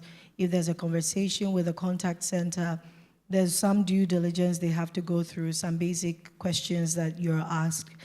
If there's a point about somebody not being able to read and write, talking about the SMS, you can call the contact center. But I would say that it has been a collective effort, not just with commercial banks, but fintech, mobile money operators as well, campaigns about social re-engineering, and you would see that lately people are on their guard. You would have somebody call you telling you that they sent some money to you and send it back to them, but now people know. So I believe it's been a journey, and while MTN is doing it, EcoBank is doing it, FinTech is doing, ASA is doing the same thing, and this collaborative effort has helped, and that is how we are assuring customers that they are transacting in a safe place if it's digital and not physical transactions or touch points within branches. I saw quite a few hands up, and Mr. Moderator is telling me to wrap up. We're joined by the Director General of the West Africa Monetary Agency. He has a few thoughts to share, particularly about safety, security, and a current existential threat. Yes. Mr. Boima Kamara, ladies and gentlemen, a round of applause.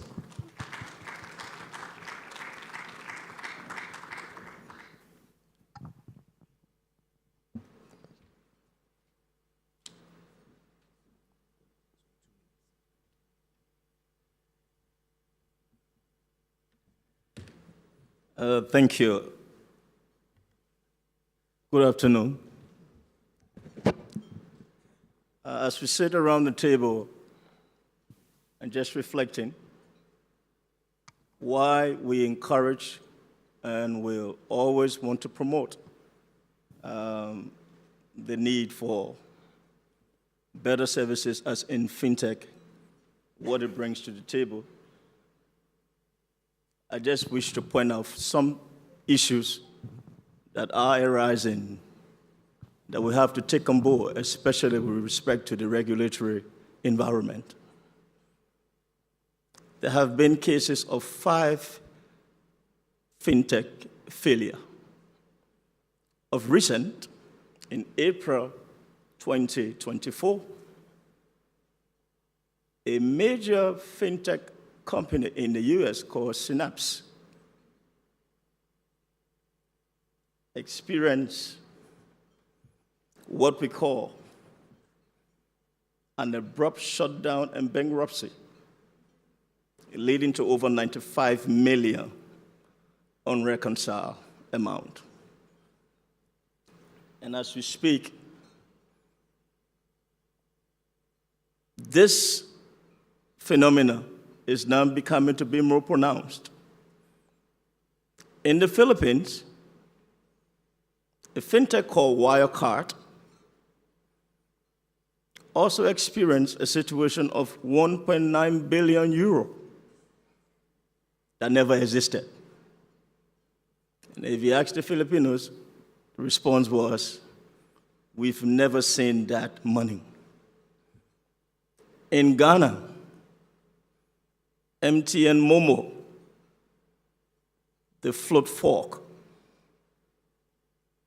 issues around billion flowing float, considered to be unbalanced. Nobody knew where the money went. Another fintech called Abra, as in dealing with Bitcoins, the issues about clients, company regulators, not known. And the last of which is called Refund. When pressed, money never to be found. I will just leave on this note by saying, with the rapid proliferation of digital everything, digital loan, digital payments, digital revenue mobilization or collection, digital remittances, digital debt payment, digital wallet, just like with digitalization came cybercrime. So the rise of fintech is also resulting to reconciliation failure at scale. And we pray, as we discuss within this room, the issue about strengthening the environment in which fintechs operate, especially issues around reconciliation, should be of a greater concern. And on this note, I say, just like Mr. John Molu would say, if no one knows what's missing until it is too late, you can protect it. I thank you.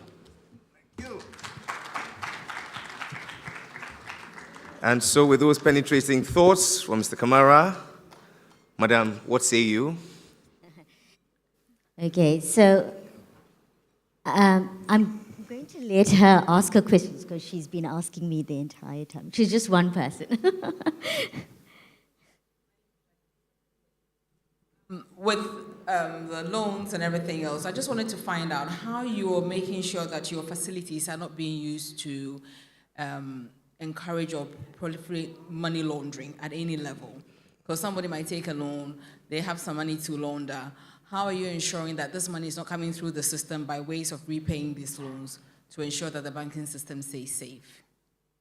Either one of you. Thank you. Well, from my side, and even it might be a combined answer also. See, like we are licensed company, and like all these AML, CFT guidelines are properly, placed. So check and monitor that these are being used properly. So that is the answer from my side. Jacqueline, if you'd like to add something. Exactly. But if I may, I would actually like to know, following the submission that we just had and the food for thought at the end of the submission, I know that there are industry experts, players in the room. Maybe it would be great to hear one or two on comments on what is practically being done to ensure that our customers are transacting in a very safe place. If we're not able to answer some of these questions or plan for them, we wouldn't see much adoption and scaling would be difficult. But we also cannot scale and have everyone included if we do not do it the digital way as well. Yeah. And I think that's the whole difficulty. It is more inclusive. It does work better for our people, reaching our people. But at the same time, I think the point is we need to keep everyone safe because they are trusting us with their money and with their livelihoods. So I'm sorry, but we have to wrap up because moderator is going to be very upset with me right now. Ladies and gentlemen, a round of applause for the panel as they wrap up a group photo. And so the stage has been set for our next discussion, which is regulating the future, Africa's path to digital asset adoption, and finally, investor outlook on Africa's fintech future. What we want to do now is to explore how stablecoins and digital assets can be responsibly adopted within Africa's regulatory framework. I believe it will border on trust, it will border on security, and all that is necessary to make regulation robust. Moderating this conversation is a division chief at the IMF, Luca Ricci. Please welcome Luca. He's joined by the Chief Legal and Policy Officer, Stellar Network, Candice Kelly, the CEO, Global Policy House, Michelle Shivunga, and yours truly, Director, FinTech and Innovation Office, BOG, Mr. Kwame Opong.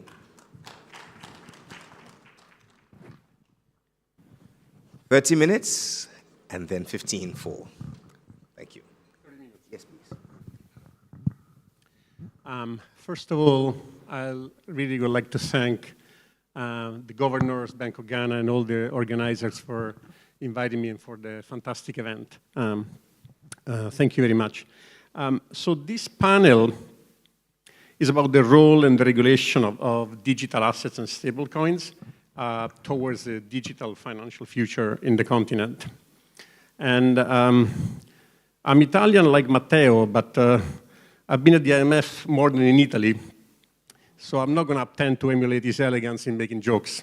So back to our topic, there's been exponential progress in adopting and promoting innovative technology solutions for digital payments in the Africa region.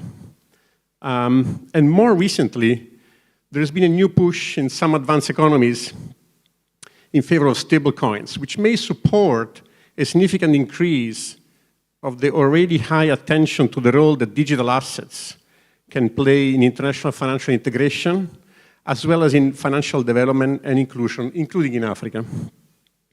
So the goal of this session is to share experiences and visions on the role that digital assets can play for the African continent, explore best practices for developing an adequate regulatory framework that can drive innovation, attract investment, foster collaboration, while ensuring financial stability.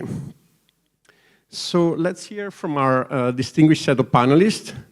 And please, along with the question, it would be great if you can introduce yourself and highlight what your institution is doing to promote digital and financial development in Africa. We're going to have two sets of questions. The first one is about the role and risks of digital assets. Candace, let me start with you. What do you see as the main drivers and use cases behind the growing adoption of digital assets in Africa? Thank you. Thank you so much, and thank you to the Bank of Ghana for inviting me. It's an honor to be here. And I will start with a little introduction of the Stellar Development Foundation, which is where I work, because I don't know as folks are very familiar with it, unlike many of the people who've been on this stage who are very familiar names and faces to all of you. So the foundation supports a network called the Stellar Network, which is a decentralized blockchain network. And that network was, not all blockchain networks are created equal. That network was really created with asset issuance and cross-border payments in mind. So with asset issuance, stablecoins are sort of the primary assets that are running on the Stellar network. And cross-border payments, because it's fast, it's easy, it's very cheap. For 50,000 transactions, it costs about 1 cent US. And so what we have seen, particularly both in Africa and also in South America, well, I should stop by saying the foundation's mission is creating equitable access to the global financial system. So we give grants, we give technical support. We don't have generally user-facing products, although I'll tell you a little bit about a joint venture we have here in Ghana. But what we have seen in terms of use cases is in places particularly where there's people who are unbanked or underbanked, or where there's a lot of friction with cross-border payments, is that it's a way to bring wealth into a community and in a fast and efficient manner. And the technology, as we've heard from others today, is there. So I want to tell a quick story about a use case that's happening. It's in South America, but it could be anywhere in the world, which is a community where mostly women were working on a particular project. They were all unbanked. So their employer would go to the bank, and he would go and he'd collect cash, and he would distribute the cash to these women. And one day he was doing that, and he was shot. This was in Colombia, South America. And he survived, thankfully, but he learned about being able to use stablecoins and digital wallets to make payments to his workers. So it was a safety issue that drove it, like a physical safety issue. What evolved there was not only did these women, they were unbanked, they were able to receive US dollar-backed stablecoins, cash out at MoneyGram, because MoneyGram is integrated with the Stellar network, and they can cash out in their local currency. But not only were they able to do their job that they had been doing, but it opened the entire internet and global reach for them to engage in different activities. So they serve as translators, they serve as remote workers, and they're still able to get paid. And then here in Ghana, we're working on a joint venture with the creator economy, which was amazing to have the poet here and it's been great to be here for a few days and see the power and the vibrancy of this creator economy.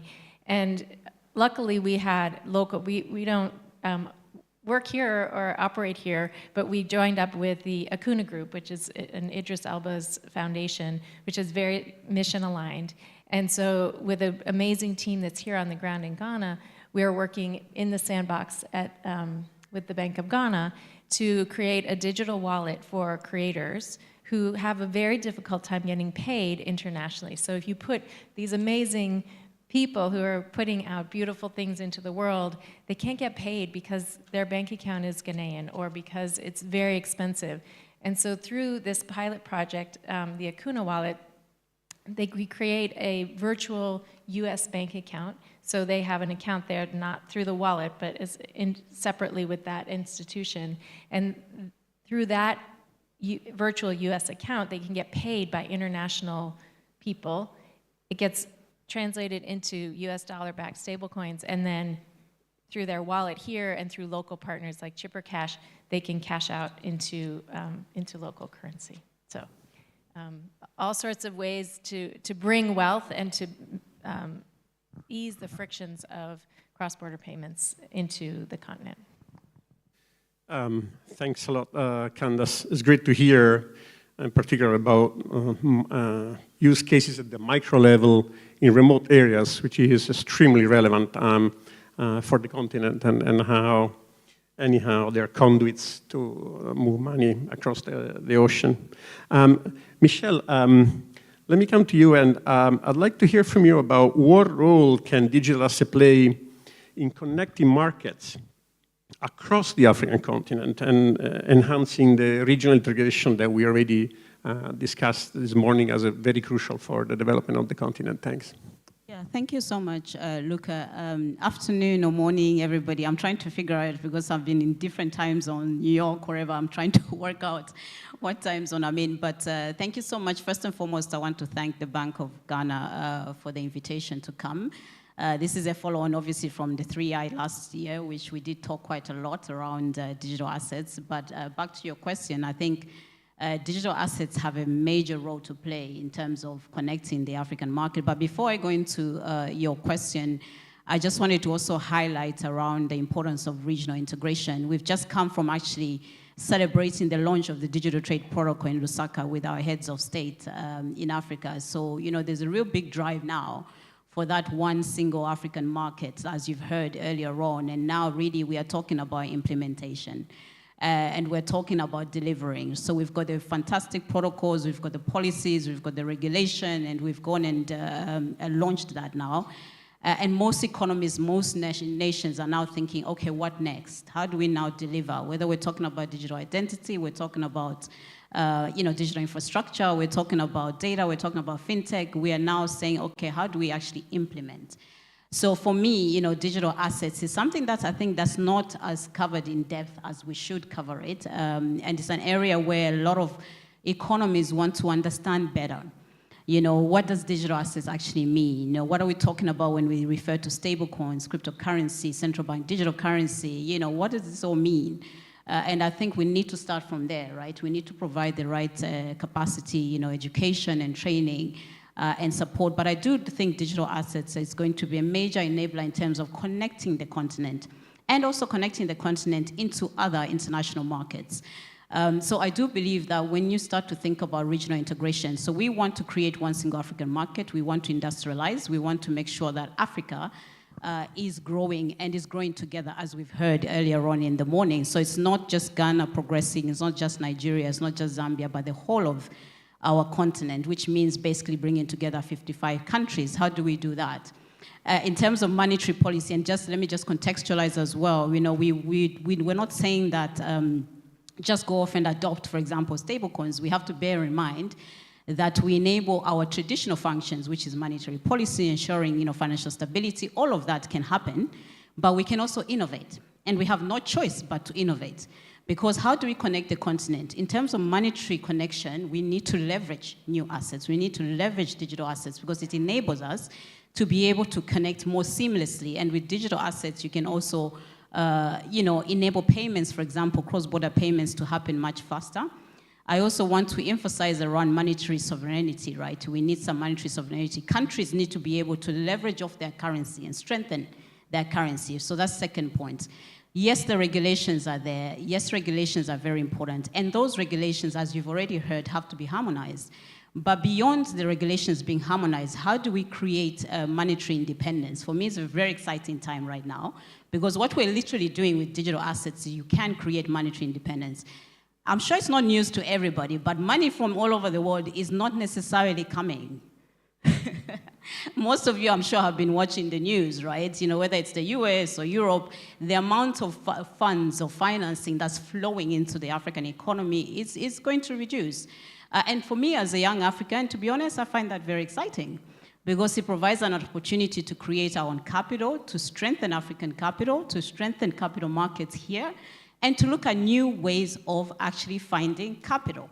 So, when you hear the news around reductions in aid, reductions for, investment, I think for us as young Africans, we need to think, oh, wow, this is a chance for us to build our own. This is a chance for us to create our own finance. And I think digital assets, in particular, will play a very significant role. A good example, stablecoins, right? We've all heard about stablecoins. I would like to see an Africa-backed stablecoin, right? And interacting and interoperating with the USDT, with the Tether, with the, we need to have our own, I think, in terms of Africa, where we have our own stable coins that we can use to actually help us either to trade, right? Trade, intra-African trade, boost intra-African trade. I don't need to tell anybody here that we need to boost intra-African trade. Our Secretary General, we've been working with Secretary General to draft the digital trade protocol, right, which is now ratified by the heads of state. But now my questions and my comments to the head of state just last week was, Your Excellencies, now that we have the protocol, can you now allow us, give us the fiscal space, the policy space to bring in innovation to help us deliver that digital trade protocol and deliver on intra-African trade with monetary independence, with monetary freedom, and with forms of money that we're not sitting and waiting for everybody else to bring. We have to create our own. Thank you.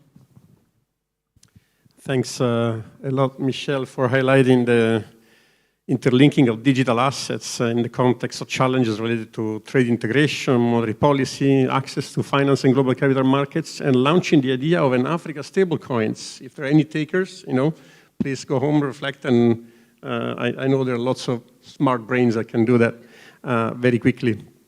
Kwame, please bring the perspective of the regulator on this. We heard about use cases, opportunities, and I'm sure the regulator immediately thinks, what are the risks? So can you tell us what are the risks for global stablecoins and digital assets in promoting digital finance in Africa? Thanks. Thank you, Luca. And as you may have observed, when we don't understand it, we just revert to stability risk and run away from it. We're really at the point where the reality is that there is usage going on the continent. Our initial posture as regulators across the continent was, it's not regulated, is this even going to go anywhere? Is this something that is really money? How do we approach it? And I think we've gone from dismissing it to paying attention to perhaps studying it a bit closer. The adoption of stable coins within the region, I should mention, I think just virtual assets more broadly is more significant than we thought. Countries like Nigeria are showing about 22 million users at this point, and that's about 10% of the population. Ghana actually has significant adoption as well, about 3.1 million users, according to the data that we have access to, and you're looking at this is about 17% of the adult population, but you're looking at a significant bias in adoption of these versions of money. The bias is heavy on stable coins in Ghana, which suggests the use cases, because typically, people are trying to invest, save, transfer, pay, remit, etc. But if you break it down, you're seeing that people are trying to solve a certain problem with stable coins. So at that point, there's certain utility that you can't dismiss. But how do you approach it? Because on the other hand, as mentioned, there are monetary policy considerations, broader financial stability risk. If you disaggregate that, you're looking at consumer protection risks. Unfortunately, even people who want to utilize some of these products and services that are associated wind up falling into multi-level marketing schemes and all kinds of scams. How do you make sure, especially as regulators, if you're going to put something out there, whether it's a policy or as a directive, that you're effectively telling people it is okay to go in this direction? And second to that is the issue of, if you even regulate this, how do you supervise this on an ongoing basis, given its inherent cross-border nature as well? But this is where it comes down to the idea of forward-thinking policy and posture. It is, one way or the other, going to be part of the future, and particularly all the various innovations that are emanating from the blockchain environment. So the only way we do it is, as we spoke about this morning, test and learn. It's the reason why we've partnered with Acuna Foundation, the Stellar Development Foundation, and we're testing this idea of how we support the creative economy. And lest we forget, the creative economy and creators are as close to the tech community as it gets, because both are actually creators in many regards. So you can't you can't dissociate the two. So I remember last year's 3i, and you have Mariam and a few others here. Yes, the team were insistent we need to invite the creative community. And so when we had a roadshow, I remember the Bankers Association, when we had a roadshow to try to introduce the concept to stakeholders, we invited a few I think, musicians and artists. And then we started learning something, which is we've been sitting in this country and perhaps on this continent and not realizing how much we are letting go in terms of value to the economy. Because I do not recall any conversations about the economy having a meaningful focus on the creative sector, for instance, in terms of its direct economic contribution. Turns out, and as we learned subsequently during the actual 3i last year, so post the roadshow, that not only are the artists within our environments and our countries foregoing so much revenue because they neither have the capacity to safeguard their IP or to monetize it or to even be able to receive payments internationally as they should, they were effectively losing these funds sometimes to even other governments who, after a while, if you don't claim the royalties, it goes back to them. And so suddenly we thought, okay, this is worth exploring to at least understand. And we're hoping to learn a bit more from how this can be addressed through this Akuna project, so that all those from artists, these musicians and comedians and the rest with their own creative content online, let's see how they can also begin to safely receive their payments and to be adequately compensated. And what is the total impact of that? As it stands, we had no visibility. So if you take this as a simple example and you look across the spectrum, what else are we even missing? So the posture of looking a bit deeper into it is not necessarily to say, because we as regulators are often concerned about what like Ali in Bank of England describes as the halo effect. When you go and touch on something that you haven't put policy or laws out there on, it's almost as though you're endorsing it. This is one of the risks in markets like ours, emerging markets. How do you strike that balance? And I think as it stands, we've taken a bit of a cautious position, which is, let's come together, let's understand what you're saying, let's test, let's learn, and let's use that to inform policy. For the first time, we put out a digital asset policy, which is on the Bank of Ghana website. It focuses on virtual asset providers and the rest. And we should be able to, for instance, clarify that we're only concerned about virtual assets within the context of those being used for payment and investors, savings, payments, and all the other functions that fall within our regulatory ambit, and we can address that. But I mean, things like NFT and the rest, which are also having to face some limitations in being able to creatively explore that area, I think we should be able to hive that off and let it live its life. It has nothing to do with us. So the goal at this point is to be able to make that kind of progress by clarifying where our intention is, and that's what we put the framework out, the draft framework out on. And from that point, we've already begun engagement, and we hope to engage a bit more with not just the virtual asset service providers, but key third parties as well, who inform, and technical partners who inform how the policy should look like. So in the end, when we have some finalized policy, it makes sense from a service provider standpoint that they can promote their business and be successful with it in a safe environment. We can also be able to have our oversight and ensure that we prevent any stability risks. But also, for the consumer, they can make sure we can make sure they are safely using these products and services without causing further harm, as is, I heard the director of WAMA actually making an important point, as is an inherent risk in many of these digital financial services that we offer on the market every now and then. Thank you. Thanks a lot, Kwame, and I think it's great that we see the regulator taking already initiatives on, promoting the regulation of a new area, but also worrying about safety and stability and so on. And your intervention has already jumped into the next set of issues that we wanted to discuss, which is the regulation. So with that, maybe, Michelle, let me hear from you on how you think that the risks posed by global stablecoins to African economies could and should be addressed through regulation. What would be your perspective? Thank you. Yeah, no, I think the risks, I don't see so many risks per se, but I think for me, it narrows the opportunities for African growth if the dependency is, for example, on external stablecoins alone. And I'm back to my point, when I was saying that it's important that even for the Africa ecosystem to be able to create stablecoins, right, that they can utilize, whether it's in trade or in other sectors. So for me, it's very important that even when we're dealing with external stablecoins like USDC, there might be limitations that come with that, because maybe those stablecoins have maybe convertibility requirements, tax requirements that you'd have to meet, the costs might be higher, or whatever it is. Interoperability again comes in. We've talked about interoperability quite a lot.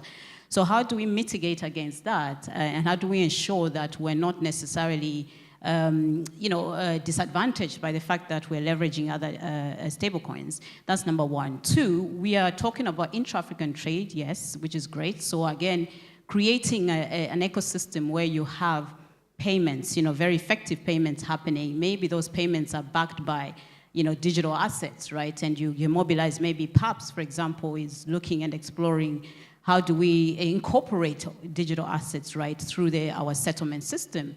But we're also not trading just with ourselves. We are also going to be trading with the global ecosystem, right? Whether it's the US or the UK or India or wherever. How do we also, start to strengthen African currency, for example, by using maybe stable coins, right? African-backed stable coins to trade and interact with these other markets, and vice versa. How do we also use USDC and other stable coins from other markets? I think it's very exciting, and it's quite important. It allows a level of integration to happen there. So we can mitigate against the risks by being innovative on how we tap on these digital assets. We can mitigate against the risk by having very clear regulation. We've talked a lot about regulation, but we need to be very clear, even with our partners and external groups need to understand, okay, what is your rules and your policies around us doing and trading, doing business with you? What are your rules and policies, right? It's very, very important. And for me, I think in this world of, we are now no longer in just a normal traditional economy, we are in a digital economy. So if, for example, you don't allow data to flow between countries, you're not going to facilitate digital trade, for example, right? If you're being too restrictive around payments and you don't have payments gateways that can happen, you're restricting, again, interacting happening, right? So it's very, very important, I think, that the regulations, as Mr. Kwame has said very, very clearly, that those regulations are not stopping trade and business to happen, and they're not stopping innovation to happen, because we are now in a digital economy. We're not in the same economy that we're in. And this is going to become more and more relevant. I'll take the US, for example. The US is pretty much really leveraging and looking and exploring a cryptocurrency quite heavily right now, right? Cryptocurrency, artificial intelligence, and they're moving and talking about potentially looking at things like a sovereign wealth fund backed by cryptocurrency.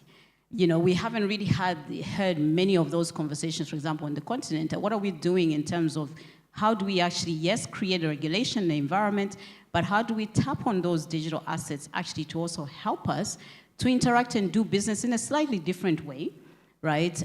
But also being backed by financing or capital that might not be coming from traditional sources, but by maybe coming from new sources that we begin to understand better.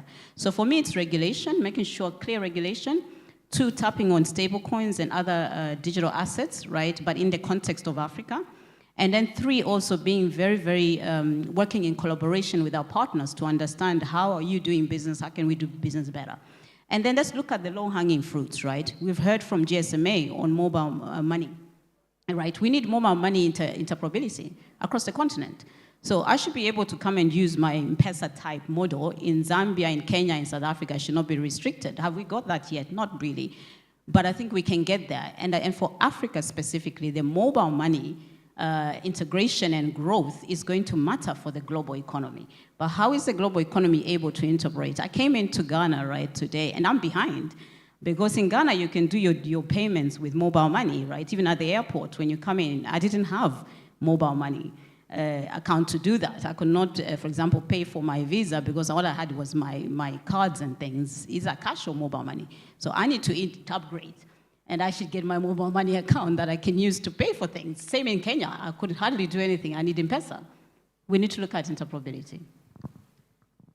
Thanks a lot, Michelle. You mentioned a wide array of things. Let me just speak on 2, which I'd like to highlight. One is the extreme need that regulation be clear. That's, of course, essential. And the other one is the partnership and the collaboration that is essential between regulators and the wider community, which links to what Kwame was saying, that what they're trying to do with Acuna. More broadly, we think this is a very important aspect, that the dialogue is very deep. Like this morning, you were mentioning with the other gentleman of a private sector company that regulators and private sector need to talk a lot with each other. So I think it also connects well to previous participation. And then, Michel, you mentioned about interoperability, which I think leads well into another question that I'd like to ask to Candace now. On how do you think that African regulators can foster a greater collaboration and harmonization of digital asset regulation across the continent? I know it's a broad and tough question. Broad question. Before I get to that, I do want to just comment though on the sandbox and what the Bank of Ghana has done, and really highlight this, because as you've mentioned, Africa should have their own stablecoin.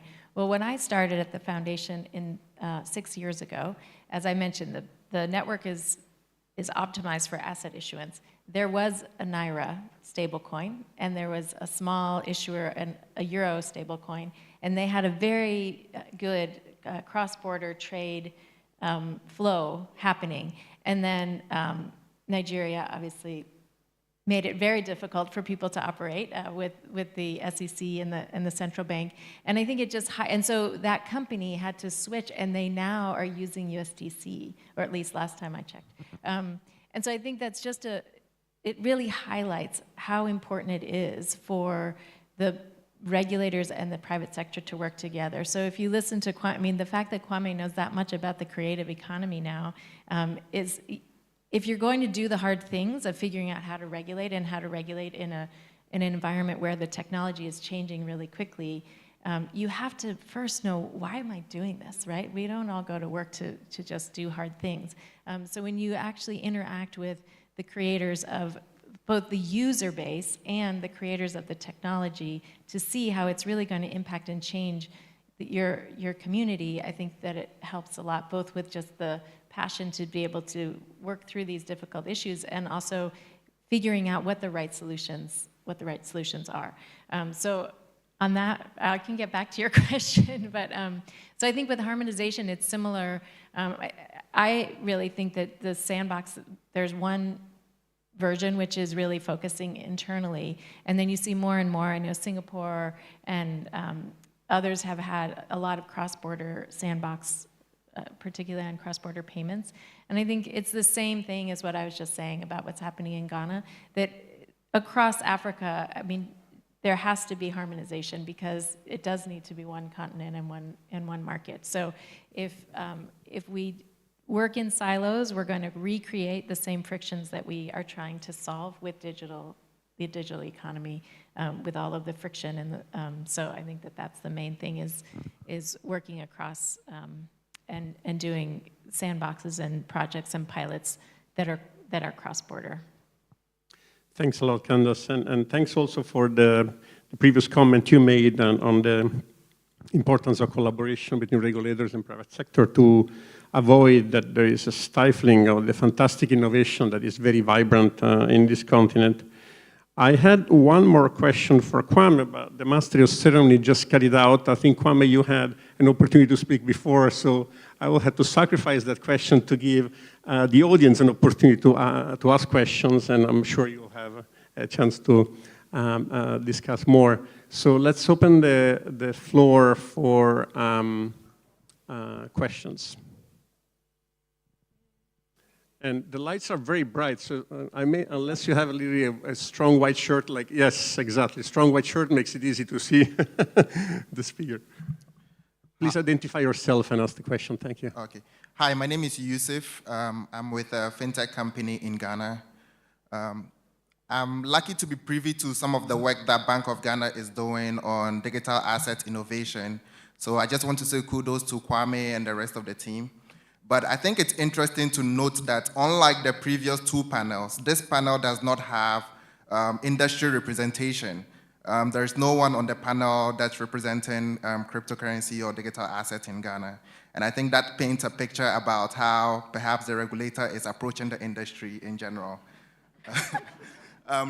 But I think sandboxes have been mentioned quite a lot, and so far, looking at the approach to sandbox, it's looking more and more like a mini license, because the level of understanding that the regulators require before they allow participants into the sandbox is not in a way that truly allows any kind of innovation, unless the innovation has been understood to a certain extent.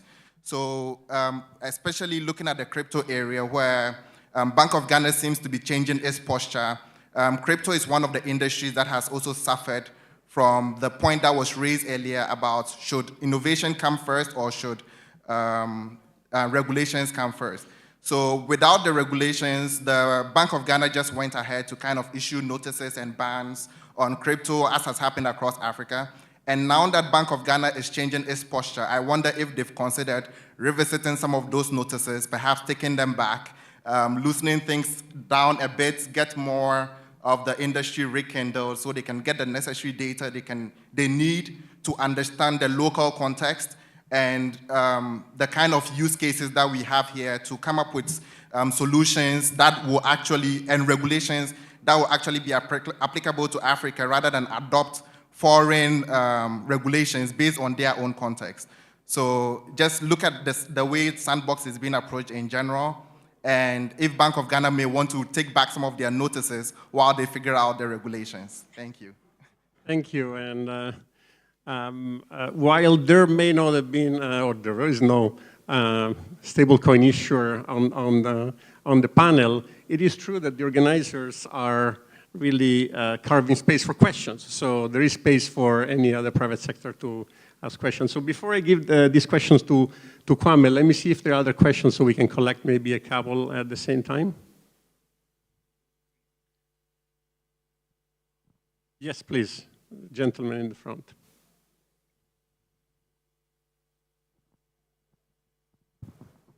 Good afternoon. My name is Tahir Al-Hassan with the FinTech and Innovation Office. I think I have to speak really well because I didn't ask for permission to speak before I received query. So there is one particular issue that has been highlighted about sovereignty. So I think in Africa, when it comes to stable coins, looking at what is happening, we have to be really strategic. And that is why I like the idea of, and we have to work together collaboratively, regulators and industry. You know, there is this problem with the so-called global stablecoins, which IMF has done a lot of work on. So my boss will always say that rational consumers will always choose the path of least resistance, right? So you see that mostly in Ghana and Nigeria, the growing use of stablecoin to solve for some fundamental economic issues like currency depreciation, inflation, and all that. And that's what the consumers, that's what suits them. But as regulators, this also poses a lot of risks for us in terms of what they call currency substitution. So this is just another form of dollarization, as we normally say. So and you see from other jurisdictions that in addition to evolving frameworks for crypto assets generally, sometimes there are also regulations tailored to just stablecoins to deal with the risks of these foreign currency-backed stablecoins that are very dominant in our market. And I mean, the European Union is an example under the so-called MiCA, the MiCA markets in crypto assets. It's a very good example of that. And it seeks to address the stablecoins that are backed by currencies outside of the Eurozone. But that is also possible because, you know, there are Euro-backed stablecoins. So they are promoting the Euro-backed stablecoins and kind of, if I should say, de-emphasizing the non-Euro-backed stablecoin. I mean, just to protect their monetary sovereignty. It would be great if you can now focus on the question. Yeah, no, so this is actually more of a comment. I mean, just to say that we have to see how best we navigate this as we explore the best use cases of stablecoins. we have to be solving for these monetary policy risks in terms of currency substitution and all that, whilst we also explore the, the innovative or the benefits that it gives us. Thank you. Thank you. And last one, if you could be brief, that would be great. Thanks. Hi, my name is Maoto. I'm speaking more personally than from the company I work for. I'm seeing quite a lot of money being moved across the world using like digital currency, right? And that's happening. And the guys who are innovating in this space are not in this room, and they will not be in many of the rooms, because the more regulators try to create regulation around this, the more likely it is that we don't want to use it, right? So my question to the panel is there a world where you guys allow this to be free and allow people who are innovating in this space not to be tainted as doing something wrong or dodgy? That's number one. Number two, how long before you think this revolution and surge in stable coins and possibly an African-backed stable coin start to affect the fiat? And are you worried about that? Thanks. These are all very important questions. Let me maybe give the floor first to Kwame to answer that question, and then each of you feel free to answer all the questions, and then your final thoughts on regulation for the continent. Let's start with Kwame, then Michelle, then Candace. Thanks. Sure, no, thank you very much. So I think to the earlier question, I think it's important that we put things in context. Bank of Ghana has a regulatory sandbox. It's not an innovation sandbox. You come in there and test ideas, play until you're happy to move. We don't. We're very focused. We're a serious institution. When we engage you, it's because you are there to get a regulatory comment. It's a yay or a nay. It's an up or down vote based on understanding. It's not by anecdotal evidence or appreciation, but actually looking at what something is to understand the merits and demerits, so that that comment can be informed by even a yes, but can you fix this? That's what our responsibility and mandate entails. And so, as you see, we demonstrated clearly our willingness to lean into driving innovation. But we still have a mandate for stability. And managing risk comes first. So similarly, when it comes to the issue of the notices that we have issued, those notices were issued under careful consideration of development on the market. The interesting thing and the beautiful thing, I've sat on all three tables as a regulator, as a technical partner, and as a service provider. It's the amazing variation in inputs and dimensions to things that you see. And so what is amazing innovation that you're pursuing on one hand is a destructive, right? A destructive object or item or service for someone else. It depends on how it's done. And so when you see us blending these things and taking certain positions, it is to make sure that first and foremost, the house is secure. Then from there, how do we make progress? That's what we invest in, and that's what you always see, that we create the avenue for stakeholders to engage us so that we can make progress. If we woke up tomorrow, and I'll give you an example of what happened in a certain country, a neighboring country that I won't mention, it got to a point where there were people in the virtual asset space, or fintechs developing products in the virtual asset space. After having been able to raise some good money from foreign investors, activities, destabilizing activities on the market, among other things, impacted their currency so badly, their local revenue meant nothing anymore because the value had gone down so badly that they were struggling to even service their own debt. Ultimately, when we don't balance risk and opportunity in a reasonable way, we'll shoot ourselves in the foot. That's why we always say safe innovation. And we'll continue to be measured and move with deliberate haste, as we have shown and will continue to show. Secondly, to the point about whether there's a market where regulation doesn't come into any of these things. First of all, remember,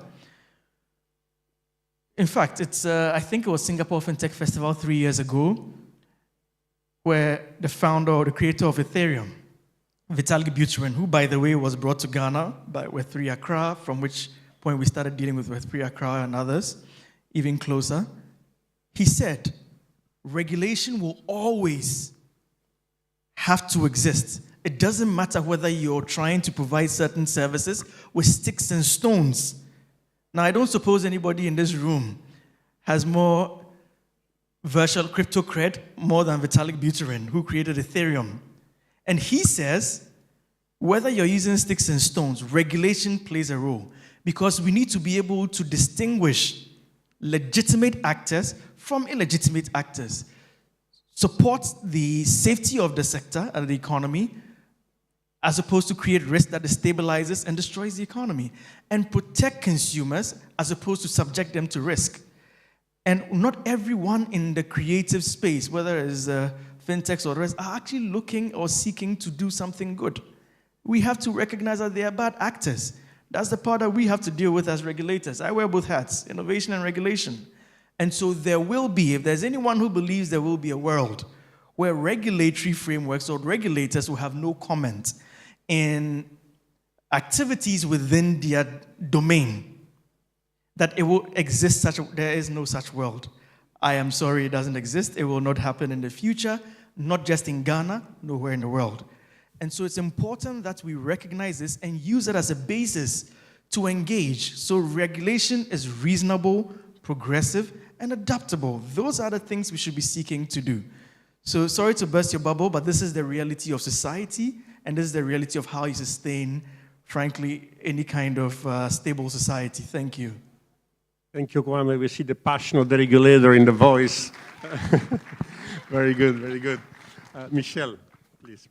No, I have to concur with what the regulator has said. It's very important that we support the regulator and we abide by the rules. I've been in the crypto space since 2011, right? So those of you who are in the crypto space, we are in the rooms. We are in the rooms. But in order for us to be in the rooms as well, we have to come in and bring value. That's number one.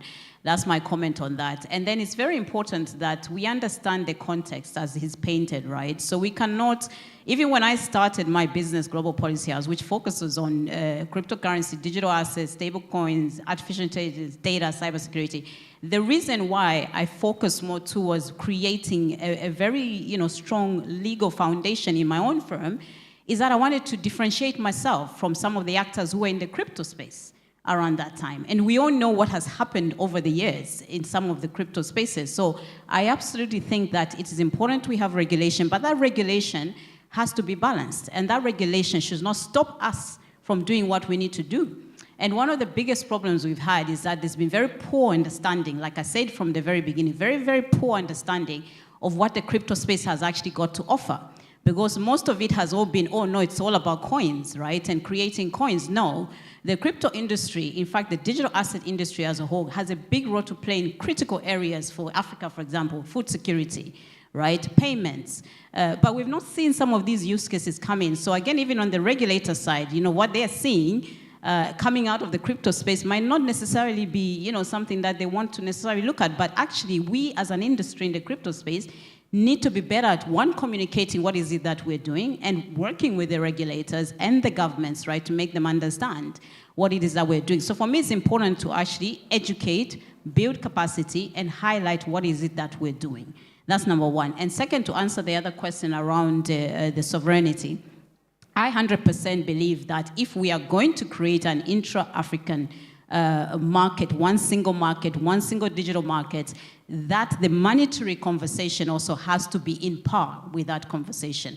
Hence why it's important, right, back to the gentleman's comment around global stablecoins and the impacts and the issues around global stablecoins. We can mitigate against those issues, like I said, by also creating African-backed stablecoins. And those stablecoins also should be able to help us improve our currencies, because most of our currencies are not necessarily strong. We have to understand what is the utility in the stablecoins. So Nigeria might not have had, I don't know what the case was in terms of the utility between what they had beforehand, but you have to know what your utility is and why are you even creating a stablecoin. Do you need a stablecoin? Do you need a CBDC? Do you need this? You need to understand first, right? And then you build something that is relevant for the marketplace. So the sovereignty for me is very important, because there you're creating monetary independence, which matches what it is that we're doing as a continent, right? Creating a single African market, but we're also creating new ways in order for us to implement payments right? Enable payments to happen very seamlessly. I have staff in different markets across the world. I find it very hard sometimes to pay them, right? Because the payments mechanisms are not there in place yet. But if I do it through peer-to-peer crypto, I do it through PayPal, I do it through so many different organizations, that helps me. So we need to create seamless cross-border payments. We need to allow data flows to happen, and we need to have currency that works also for the African continent. Thank you. Thank you, Michelle. This is Big Brother. Mr. Moderator, you have 1 minute remaining. Very good, very good. They said it all already, so. Just final words? I think with respect to the regulation, as the lawyer that supports an ecosystem, so I am in the private sector, in the blockchain and crypto sector, I have the privilege of seeing builders in all parts of the world, and those who are in countries where they have an open dialogue with their regulator, whether there are actual regulations in place or there's sandboxes or as long as there's an open dialogue, there is more innovation and there is more safety for the consumer. So I think that is the path. Thank you very much. I think we heard for the great panel, regulation needs to balance innovation and creativity with risks, needs to ensure financial stability, protect consumers, reach in an inclusive manner remote areas, both geographically and in the social spectrum. And to do that, it needs to be designed in a collaborative way with interaction between the regulator and the private sector. So with that, let me thank the panelists for the fantastic panel, and thanks again to the organizers. Mr. Luca Ricky, Kwame Opong, Michelle Sifunya, and Candice Kelly about a photo opportunity at the front. And while they're at that, I'm pleased to inform you that a lot more of the interaction will happen during lunch. The good news is that we'll all be in the same place at the Papillon on the 3rd floor. We shall be sharing coupons shortly, so please don't be in a hurry to leave. Additionally, at the end of this whole encounter, we shall invite the organizing team for the 3i Forum to please come up for a group photo. So what has been discussed so far in this panel has been Africa's regulatory frameworks and how it can responsibly adopt stable coins and digital assets by focusing on inclusion-driven policies, risk-aware regulation, and regional collaboration.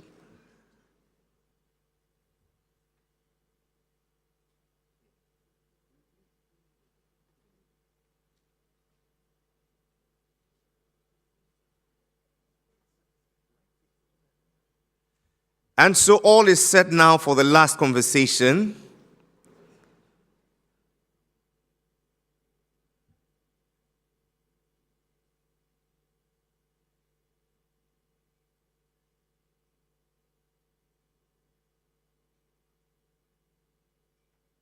An investor outlook on Africa's fintech future, insights on what global investors look for in African fintech and what drives de-risks and scalable capital.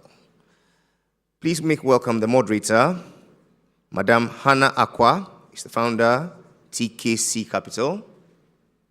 Is she here? Okay. We make welcome Mr. Jojo Okran, he's the head partnerships at SBC Afritech.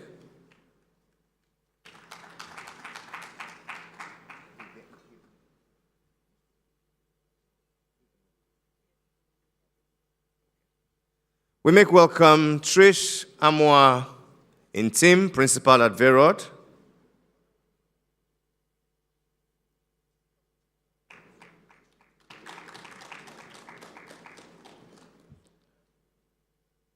Hannah is replaced by Mr. Yao Apialate as moderator. Please welcome him warmly. Michelle, I believe you're needed back again. A round of applause for Michelle Sifunya. And so, Mr. Apialate, you have 30 minutes to deliberate and then 15 minutes to engage with the audience. Over to you. Thank you very much, Jerry. Okay, so, hi everyone. We know you are standing in between your lunch. Now that you've gotten your coupons, you're just thinking about food, right? So you're going to have a quick one. So my name is Yao Apialate. I'm a partner in Deloitte, Ghana. I lead our financial advisory business. So just a few stats for your information before we start this conversation. So McKinsey reports that total investment in fintech in Africa is going to reach about $50 billion by 2028. This is a five-fold growth from currently $10 billion. In the last few years, post-COVID, fintech business in Africa have grown from 450 to about 1,200 as we speak. Venture capital investment in fintech has also increased significantly. So in the last year, venture capital investment in fintech has increased from what it used to be to what we currently have. So it's increased from 2.1 billion to now 2.6 billion. And so I'm asking yourself, the billions that I'm talking about, how much of it is coming to your business? And how do you assess these billions? So I've got a panel, well-resourced to help you have this conversation. So I know they've been introduced, but I'll give them an opportunity to talk about themselves, what they do, and then what excites them about fintech. We know there are challenges, but in the midst of the challenges are also prospects. So starting with Jojo, my immediate left. Sure. My name is Jojo Okran. It's a pleasure to be here. Thank you once again to the Bank of Ghana for organizing this amazing summit. On my level, I lead partnerships across Africa for Startup Bootcamp. We are a Pan-African accelerator with 70 startups in our portfolio, valued at almost, we're approaching $1 billion. So what excites me about fintech is the opportunity for inclusion for billions around the continent, as well as the opportunity to create a new class of entrepreneurs, a new class of enabled businesses that are adjacent to the fintechs themselves, and to see that evolution lift the ecosystem as a whole. Trish. So my name is Trish Amwan Tim. I work with Verid Capital. Verid is an African-focused investment firm. We have a venture capital business headquartered in Nairobi and also with offices in Nigeria that invest in early stage, call it Series A, tech-enabled businesses. And on the private equity side where we sit, we have offices in Nigeria, in Cote d'Ivoire, in Ghana, which is the office that I run. And we invest in businesses for growth, for impact, and then for returns. Now to your question, what excites us about the financial sector of fintech? We're sector-agnostic investors, but we do have areas of interest. And fintech particularly is one area of interest because of the potential for impact, for scale, and for financial inclusion. So for us, we're very driven by two main things. One, obviously, returns to our investors, but two, also being able to make an impact on the continent and in the markets in which we operate. And we see fintech as a means to very quickly bring about financial inclusion, to bring about economic growth, and to really just drive the economies of the various markets that we're in and that we're supporting them in. And the ability for them to expand very quickly within their countries and even cross borders as well, we think is very interesting. And that's why we like to back fintech businesses. Thank you. Michelle. Yeah, I won't focus too much on introduction, but Michelle Chivunga, in terms of Global Policy House, which is a firm that I represent, we cover quite a lot around emerging tech, as I've said earlier on. But we also have a new side to the business as well, which is more new, which is very much around investments. So we're creating our own fund to support especially women-led businesses on the continent. So we're quite excited about that. And you know, what excites me about fintech, I think having been in this space myself for quite some time, I've seen the growth. I've seen, you know, the problems that are being solved by fintechs. These are real issues that we've been facing, you know, not just in Africa, across the world. So when they're dealing with sorting out payments or they are creating new agri-solutions, you know, fintechs are right at the heart. And I think one thing that we can do is actually to try and support the fintech a lot more. You know, fintechs have access to solutions. The traditional ecosystems, whether it's the banks or, you know, that have been there longer than fintechs, also have access to market, have access to customers. So I think when you bridge the two, you start to really create some transformational change. And so for me, what excites me about fintechs is that they are playing a very critical role to help with developing economies. They're playing a critical role with bringing solutions to things that we have not been able sometimes to solve. But we do need to open the doors up a bit more so that we connect the fintechs and we connect the traditional world as well. Okay, so staying with you, Michelle. So I mentioned earlier that fintech business in Africa is expected to reach $50 billion approximately by 2028. Now, in terms of scalability, currently we are looking at investment of about $1 billion. So for us to reach 50 times, how do we help these fintech businesses scale, given the cross-border issues, the regulatory issues? Just how do we help these To fintech? be honest, I think we're going to do that because we are now creating environments where it's easier for the fintechs to do business. So the rules are becoming clearer. Our countries are starting to talk to each other and say, hey, you know, fintech X wants to grow from Kenya to Mozambique. You know, those rules need to be clear for that fintech to be able to do that, to grow, right? A fintech from Nigeria wants to go and do crypto in Tanzania. Sometimes we don't have the rules, right? So that fintech is not sure whether they're going to be able to comply. So in order for us to allow them to get them to scale, it is important, like I said, create the right environment for them, help them in terms of also training and capacity building, because even the fintech also need to understand, how do I operate in a new market? How do I deal with a new regulator? How do I, you know, enter markets? Access to market is very important. So making it easier for them to get into new markets so that they can scale is important. Elevating their products, right? You know, enhancing their product. You might have somebody creating shea butter and she wants to export to a different market, but what's the packaging looking like? Can we improve the packaging?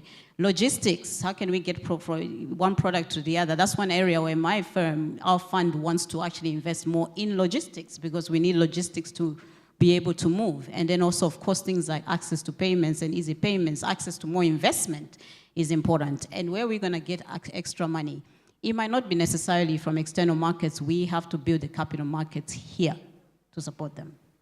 Yeah, so all these issues about visas, fintech business do not need visas, right? So you can expand to all the other countries, provided you are doing legitimate business. So I'll come to Trish. So Trish, as an investor yourself, so what are some of the key considerations that you have with growing emphasis on sustainable finance?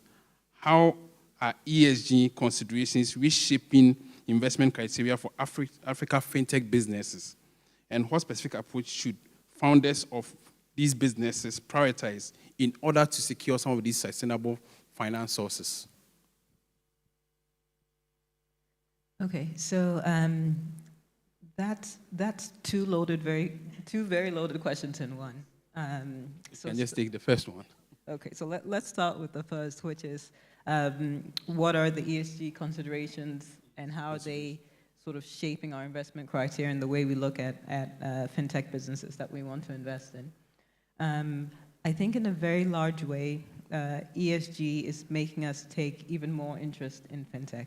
Not least of all because, you know, if you're going back to your SDGs, financial inclusion, which clearly fintech helps to promote, underpins at least 7 of the 17 SDGs, right? If you're talking about reduction of poverty, if you're talking about, you know, sort of access to healthcare, if you're talking about better gender equality, all of those sorts of things, those in a big and very real way are influenced by financial inclusion.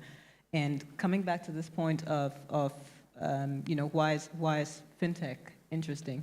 I don't think that you can find a single industry that isn't touched by finance in some way, shape, or form. It's the nexus of, and literally the bedrock of all of the different industries that you're investing in, all of the entire economy, right? And so when we're looking at it and we're saying, how can we effectively help to support and invest in and grow this foundation on which all other businesses involved, all other businesses rely on, what are we looking at? We're looking at things like, from the first point, social impact. To what extent are they able to increase inclusion? To what extent are they able to make a positive social impact? To what extent are they able to bring in people into sort of finance, right? I was looking at some stats the other day. I think they were speaking about 43% of people in sub-Saharan Africa have a formal bank account. I think in Ghana the figure is closer to 39%, as opposed to 73% of people who have mobile money accounts. That gives them financial inclusion. That gives them access to capital.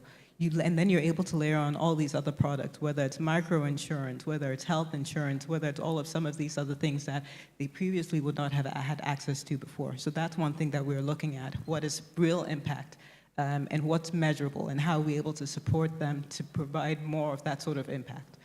The second thing that we're also looking at is, on the flip side of that, risk management. How are they managing risks? Are they walking hand in hand with the regulators? And I know in one sense it's a bit tongue-in-cheek, right? But the reality of the matter is you do need your regulators, and you do need to walk hand in hand with them. Innovators and entrepreneurs will always be a step ahead, sometimes 2 steps ahead. But when you're able to partner with your regulator and have them see where you're going, more often than not, we're finding that they themselves are excited, because at the end of the day, their goals in terms of financial inclusion, bringing more people into whether it's the formal, what we want to call the formal financial sector or not, but having people under that umbrella with access to finance, that is their goal as well. So just, again, making sure that there's proper risk management, you're walking hand in hand with your regulator. You're also paying attention to things like, data integrity and data security. So those things we also take very, very seriously. And I think the final point, and again, like I said, it's very loaded because there's a whole list of things that we're looking at on the ESG side of things. But something also that we think is very important is, again, the ability for businesses to be, and maybe I'm shifting a little bit into the financial side of things as well, but to be able to show profitability or a path to profitability. Now, it's very important, as we were talking about, sustainable finance, that the businesses themselves are sustainable, that they're not here today and gone tomorrow. Because having businesses that are only around, they blitzscale, they're in the news, and then next week they've disappeared, that is reputational risk. That makes people lose confidence in that. So again, making sure that the businesses are stable, they're here for the long term, they're here to serve for the long term, is also a really important consideration for us. I'll leave it there for now. Yeah, so maybe, Trish, just a follow-up on that. I mean, I sat on a panel with one of the development finance institutions. The guy listed a whole list of things they look out for under ESG consideration. Same thing with private equity. Are these small and medium-sized businesses able to meet the criteria? Like, let's say some of the ESG considerations. You know business that have met them. You know others that are struggling to meet them. What are some of the things that they can do to easily meet some of these requirements? And actually, that's a really good point that you're raising, because our expectation is not that every business will be perfect on ESG and all of these metrics on day one.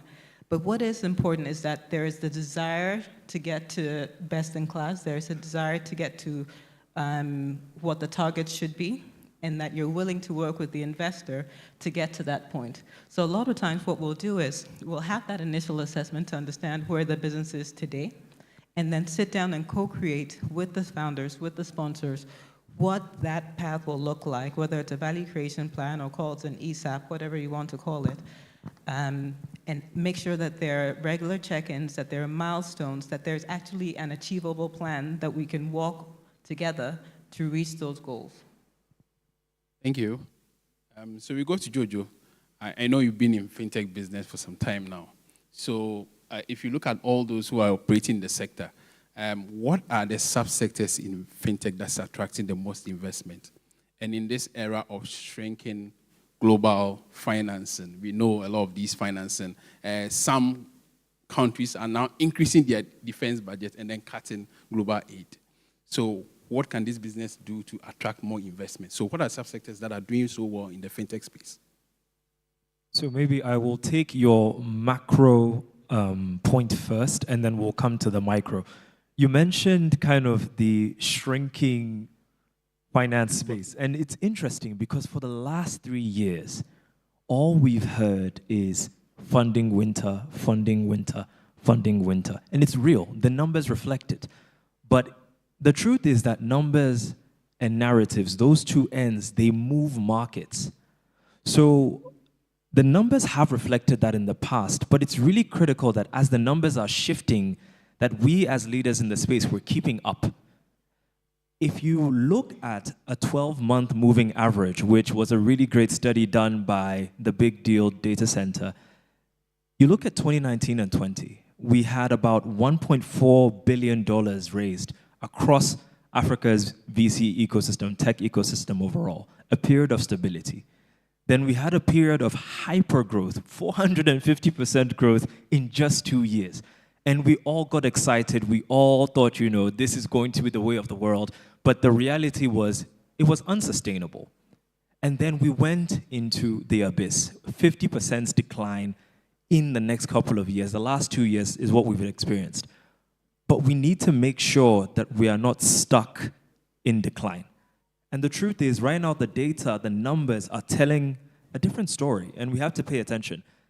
From 2024 March to 2025 March, we've actually had a period where, on average, there are $2.2 billion flowing into Africa's VC ecosystem. So while that's not necessarily as crazy as the boom period, it's still 60% higher than what we had before the boom. So it tells us something. It tells us that Africa did not just survive the funding winter, but we became more resilient. We grew, and we really matured. So I think it's time to start telling a different story, a story of an Africa that is growing sustainably. And within that, if we're looking at the fintech space, I'd say there are three really interesting trends to note. The first one being the combination of lending and payments.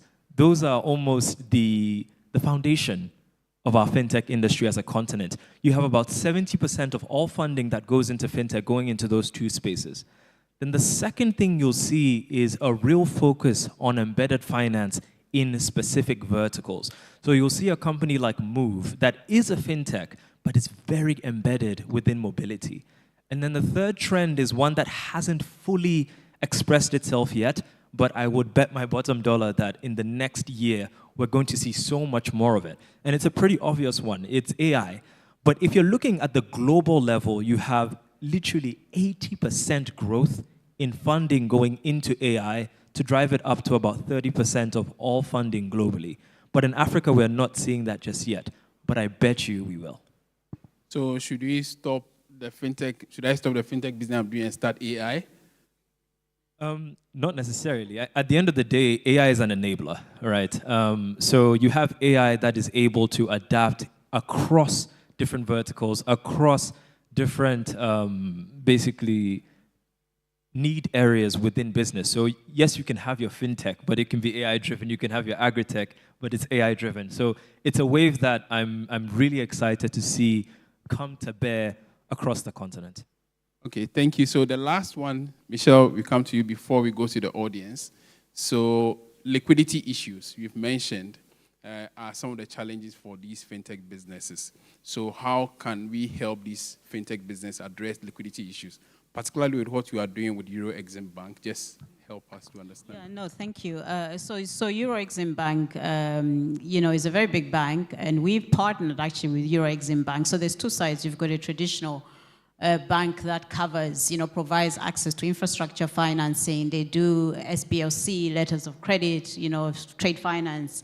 And we decided to actually come together and partner because for us, we're looking at the other side, new assets, digital assets, right? Crypto, stable coins, digital currency. And why did we decide to have that partnership? Because like I said earlier on, we're no longer in a world where we're just going to be looking at traditional capital, no. The world is definitely evolving, and you see more and more partnerships come to form, because we are addressing different issues now.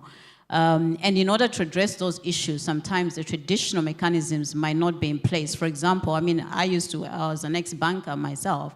It was very difficult for us to justify certain investments into, for example, smaller businesses. It cost us more to fund them when we were in banking, but actually if we had a fintech solution, then that can help, right? So I think when you have the two combination where you're coming together to partner, to address specific situations, you can actually benefit quite well.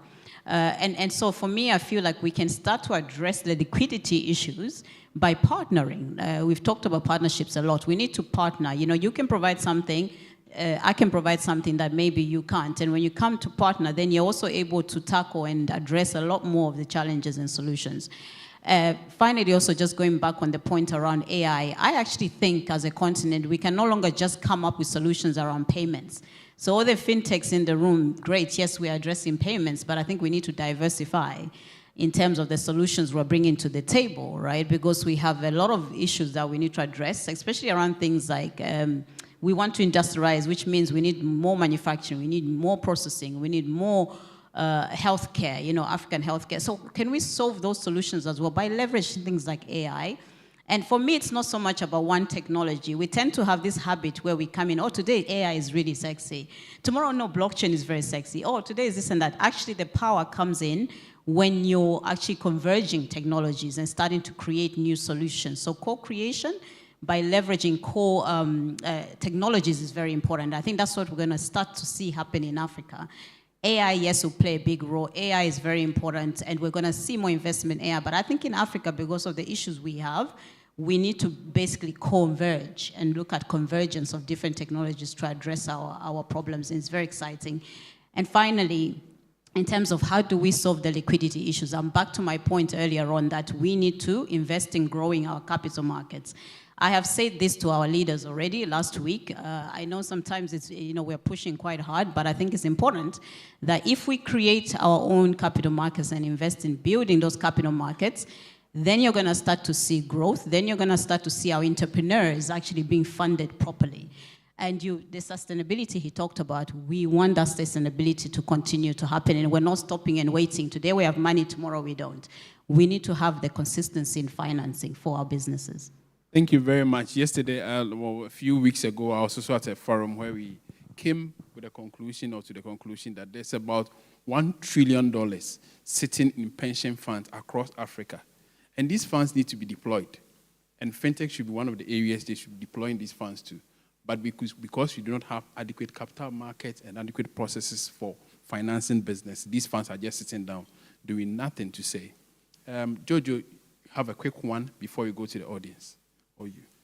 Sure. So, Michelle, you had mentioned kind of the element of partnerships, and it's so important because one of the things we work on a lot with our founders is almost, I call it the 3P partnership framework. We're looking at developing a robust circle of partnerships to help our fintechs grow. And really, they should be looking at peers, platforms, and policy, where on peers, you're looking at collaborations between startups. So a really good example, for instance, is one of our portfolio companies, Kuda, that has partnered recently with Seabit to enable transactions without using a credit card. And then you have platforms where a really great local example is Grow For Me, that has partnered with MTN to use their Momo rails and also to give them access to MTN's large customer base. And then finally, you have the final bit, which is really policy, right? A lot of times when we have startups, they're afraid to go to the government, they're afraid to go to the regulators, but there are amazing things that get unlocked when you put the two together. Because if you look at South Africa, for instance, you had Time Bank, which was struggling to find its way initially until it became one of the providers for South Africa's government-to-person payment scheme. And through that partnership alone, in the first year, they were able to unlock 1.2 million new users on their platform.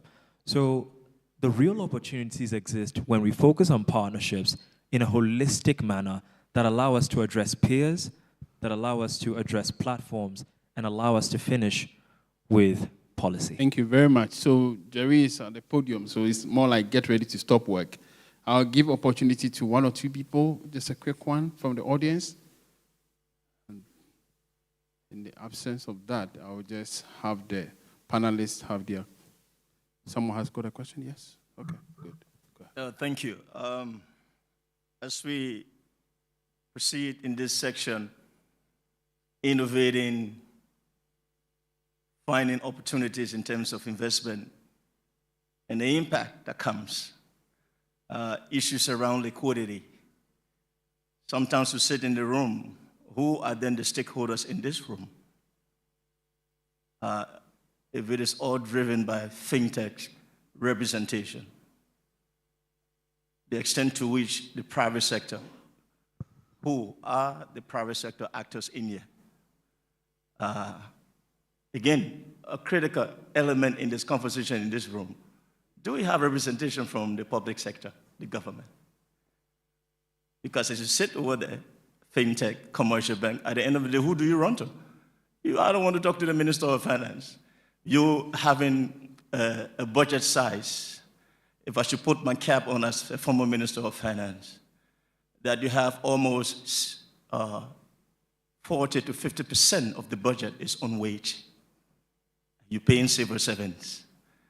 You're looking for that critical element around which you are leveraging liquidity in the system. Is it that we don't have adequacy of liquidity in the system, or is it all around management and the utilization and the extent to which we coordinate? So coordination is key. You talk about pension fund, significant amount of dollars sitting somewhere unutilized, yet we struggle in terms of infrastructure. What's happening? What's happening in here? And I will just end on this note by saying,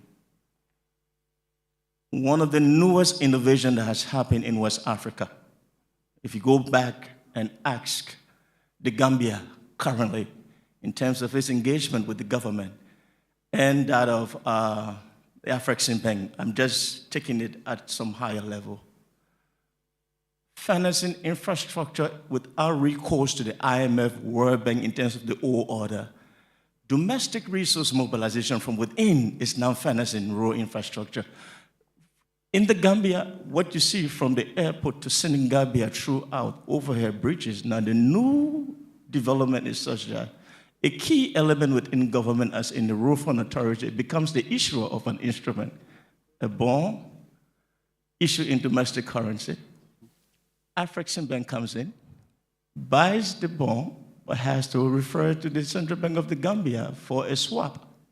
The swap is done in the tune of, say, 50 million as the first course of financing, and that without an balance sheet effect on the Central Bank of the Gambia, and also no new debt acquired to the government.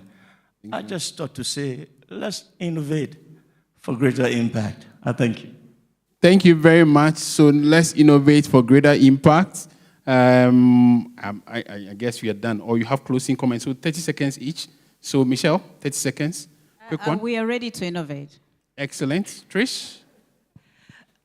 No, I just want to say that certainly on the private equity side, we need to invest the money, right? For us, we get given money to invest. We have a 5-year horizon. It's pretty much use it or lose it.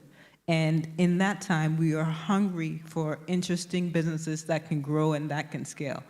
That's all our job is, to find industry leaders or businesses that can become industry leaders. But you do absolutely need to pay attention to making sure that you have profitability, or at least a path to profitability, and that you're able to sit down with your investors to chart out what that is and to really capture the market. But we have capital to invest, and we need to invest. Excellent. Jojo? I think I would close with 2 things. One is partnerships and making them holistic with the 3 Ps. And the second thing is it's time to tell a new story. Thank you very much. So those of you in this room, there are funds looking for investments, and those who have the money, there are investee companies looking for funds. Find each other. Thank you very much. Thank you very much, Mr. Yawapia Latte and his amazing panel. How about a group photo?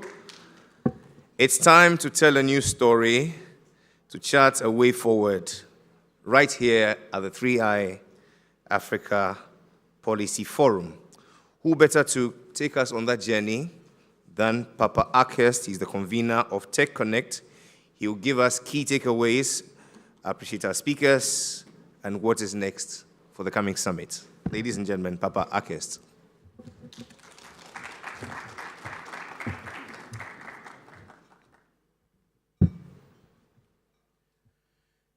is dangerous to stand between a man or a woman and her lunch. So let me just make this snappy so we can move on. Good afternoon, distinguished guests, policymakers, innovators, and partners from across the continent and beyond. Can we agree that today has been a very remarkable day? Please, let's give all the speakers a round of applause.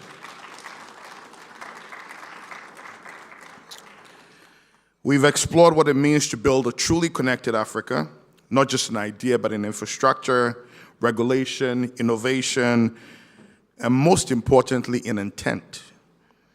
We began this morning with a powerful reminder that Africa's moment is now, and it belongs to those who are willing to act in concert, not in silos, to build a financial future rooted in inclusion, trust, and resilience, leveraging on co-creation and collaboration. So where do we go from here? Now, I like Kwame's comments on numbers and narrative and what the spoken word artist said about us all being the co-authors of what is to come. I also like the conversation around utility, and the importance of balanced risks